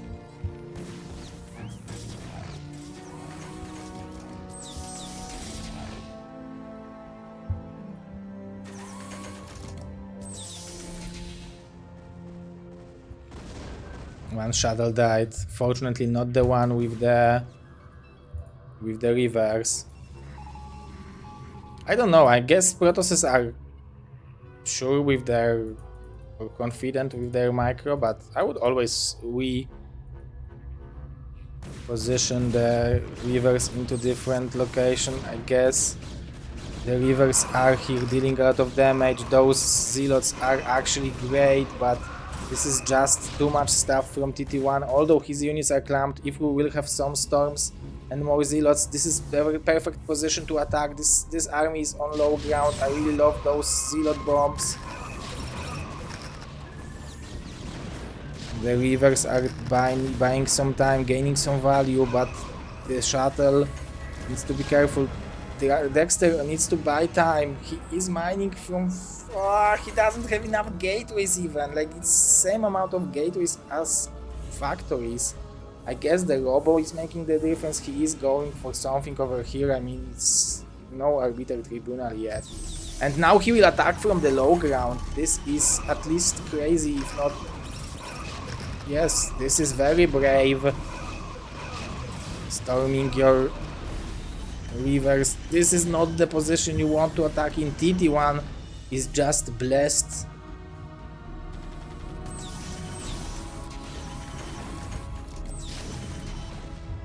Dragon is... not Dragon, Dexter is doing the best he can, but... what you can do when TT1 is just playing so well, macroing so well. 2000 minerals from Dexter. He doesn't have the gateways to produce out of those 3 bases. He has the probes. Probably this army is not too well upgraded, so it's still possible to win against it with the gateway man. But he didn't have the gateways. And TT1 is securing very important point in the tiebreaker.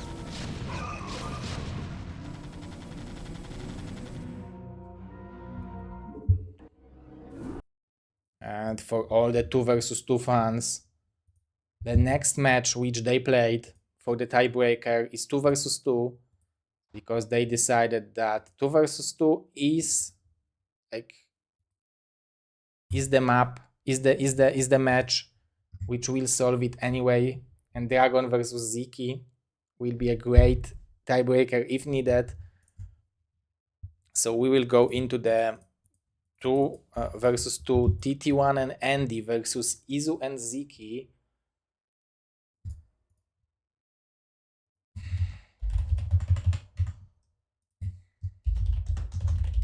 Now Team Canada going from 3 to 6 deficit.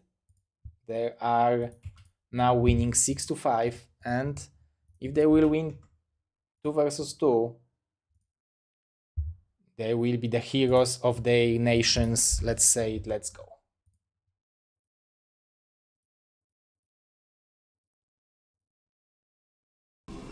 Go 9 pool. TT1 top left, Andy bottom right, Izu top right, Ziki bottom left. Cross position, which should be better for Zergs, because it's going to be so hard for TT1 to try to save Andy. On the other hand, this is the best position to try to defend. I guess overall this map is not that bad, because but this gas is helping so much, so he can make a pull over here. And Sun can maybe here, the Sun can rush over here is not going to be easy. But this is a smart pick from Team Europe, because they expected TT1 and Andy, so Zerg and Protoss, so they decided we want to go for double Zerg. Let's bring Ziki in, the only player who could have stopped TT1. But I expected that Ziki will go for the 12 hatch and Izu will go for the 9 pool. But we can see on the top right we have Izu going for over pool. So over, and this is 9 pool. So if Ziki will go for the 12 hatch. Okay, but he's going for the 12 hatch in the main base, so the safe variant. I like it. And it's actually 11 hatch. So this is a little bit safer variant.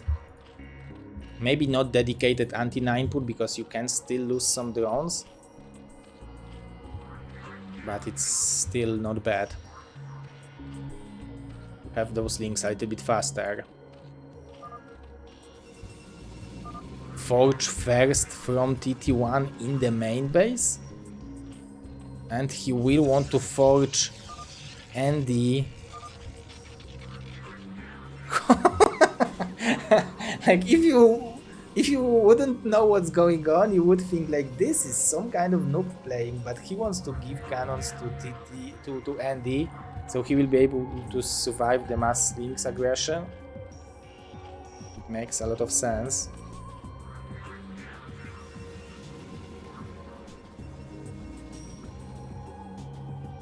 Okay, so 9 pool versus over pool. Izu needs to be careful because he has 6 links only, where Andy will have 8.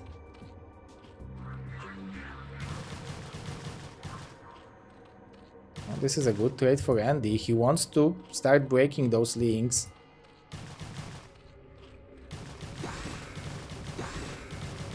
That's what's happening. Izu will have a hard time defending against it. We have 5 links versus 4. There is no speed. The drones needs to be pulled, and he's making drones. Actually, this is a nightmare scenario. Ziki needs to save Izu. This is such an important game for Team Europe.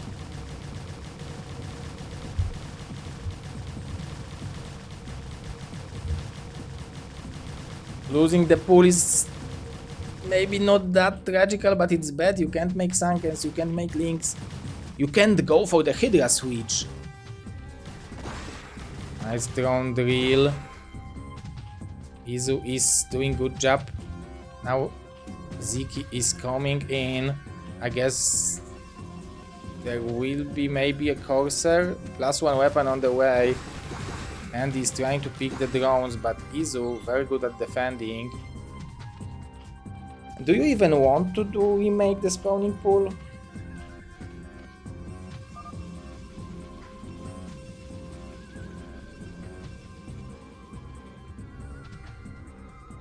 Two cannons into mass links from Andy. So mass links into double Stargate. I would like to even see maybe +1 weapon.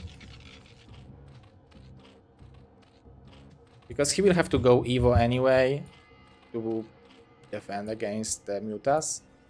I believe TT1 will not have Corsairs on time. And Izu is waiting for 300. Oh, he's going for the hatchery instead of me. Oh, and Scourges. Very interesting. +1 weapon from Ziki. Yeah, you on one hand you want +1 weapon versus Zerg.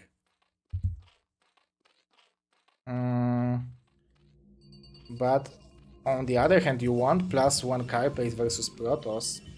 I guess +1 weapon helps versus Protoss as well. +1 Carapace helps versus Zerg as well, as obviously. Maybe +1. It's cheaper.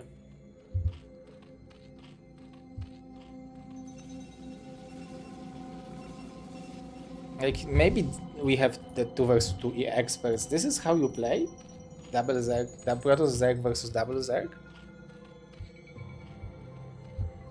Okay, +1 Carapace is coming in. So this is interesting from Andy, because +1 Carapace is, let's say, nivelating +1 weapon, maybe links versus links.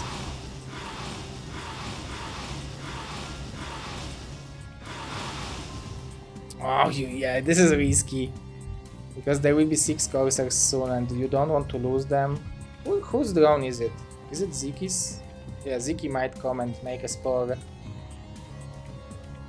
He's making a lot of links. PT1, at some point, you will have so many Corsairs that you will need more than 1 spore. You will probably need Hydras. Obviously, with the Muta support, maybe Baby.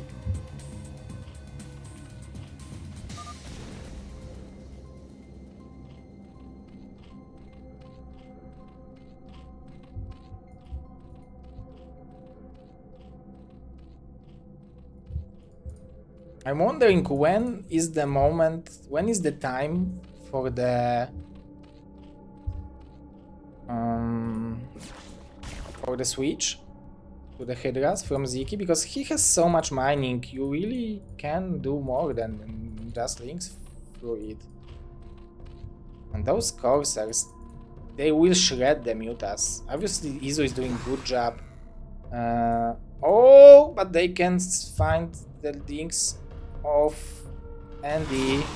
I guess the cannons are helping, but Carapace just kicks in, but TT1 will catch those Mutas. I like the splits from Izu. Sacrificing 2. This is 8 Corsairs. We will have a 4th hatch. More links coming in from Ziki. He doesn't care about the Corsairs. This is interesting. I guess the moment you give up on links and he can kill you, this is the approach from Ziki.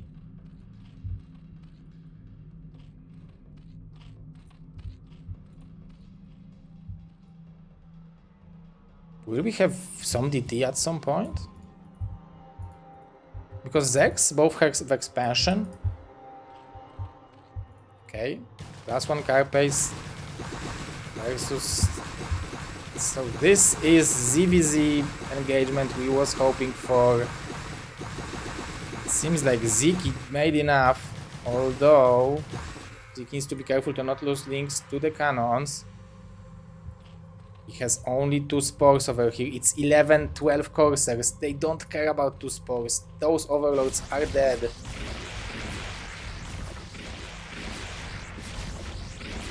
Now Andy will be able to produce links and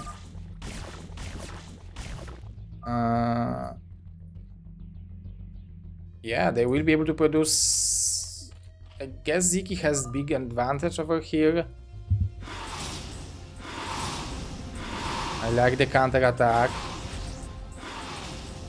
but those mutas will have a hard time surviving.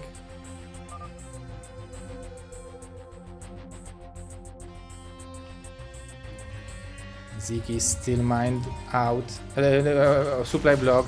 We have free spores now, but he doesn't care about free spores either. And 1-1 will be there for Ziki faster than for Andy. But Andy is the one who is able to produce links over and over.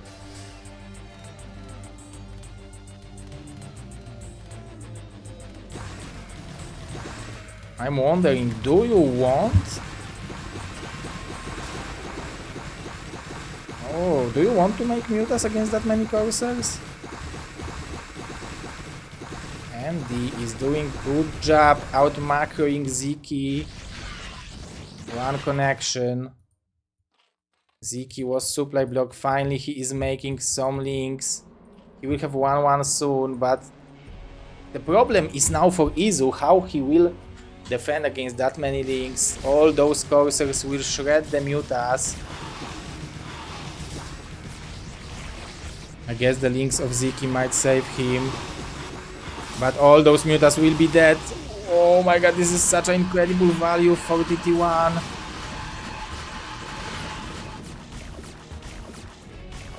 I guess 7 are left. But he is securing the expansion with this beautiful play.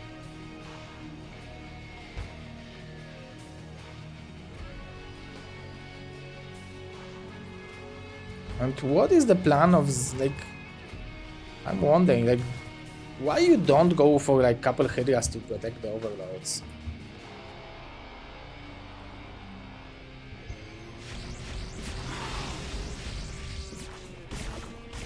Like, Izu is still mining from 2 gases. Does he have? He has +2 car pace, so that's why he was engaging. He's only on 2 hatcheries, and this is so much link, so many links.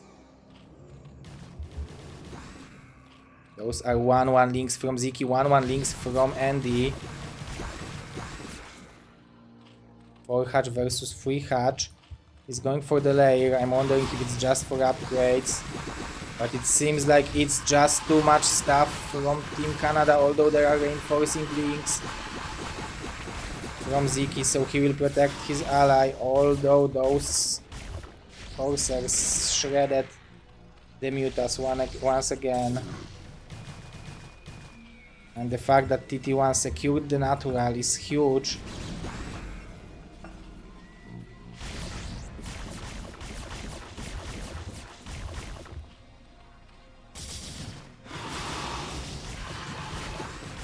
There are no links, so those spores are taken out. Nothing to defend mutas from the Corsairs.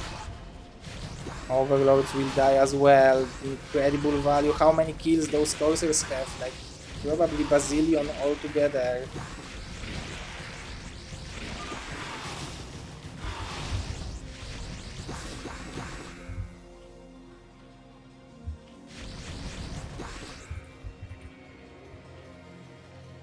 Finally, the Hydra switch. Last 2 weapon on the legs. Queen's Nest from Andy. I love it.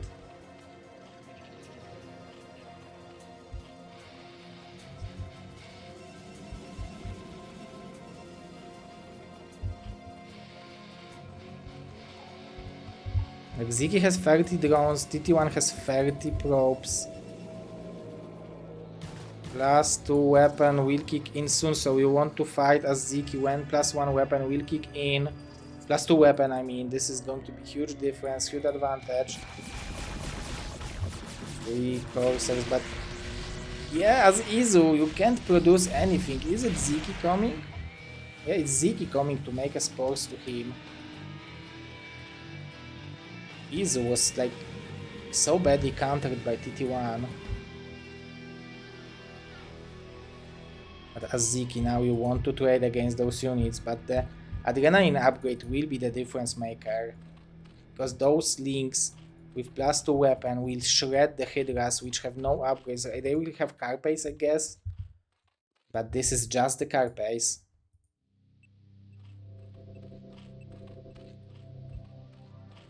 And TT1 will start producing units, which is going to be scary.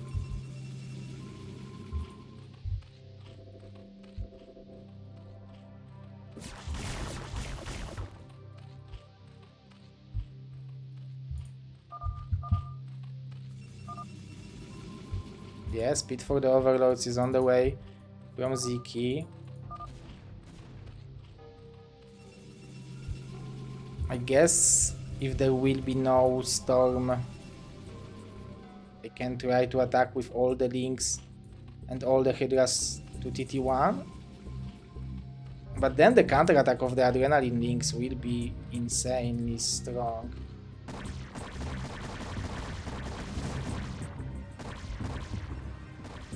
And keeping the Overlord here is important. He killed the links. And DT will be the savior. Where are the Overlords? The speed is not done, so this is the precious time that TT1 needed. And this is not where Ziki wants to fight, despite not having Adrenaline. What do you prefer, Adrenaline or +1 weapon? I guess Adrenaline, right?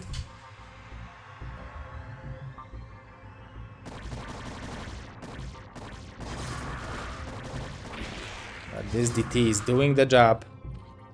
Working overtime. Izu still going for the Mutas.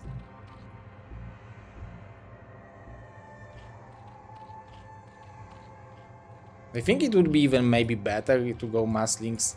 And like, can Mass Links can simply kill Ziki now? Those are so well upgraded Adrenaline links. You need to have a good arc because they will deal so much damage, crazy amount of damage. This is just, it seems like a little bit too much stuff. Ziki is trying to do the best he can to keep the Hydras alive, but those links have Adrenaline and it seems like Team Canada might be doing the miracle happening, winning Zerg Protoss versus Zerg. So far we have TT1 holding back the reinforcements. And it seems like there are no Mutas to help Ziki. Ziki GGing out, Izu GGing out. Team Canada is winning the tiebreaker and is advancing to the grand finals to play against Latino America. Congratulations to them.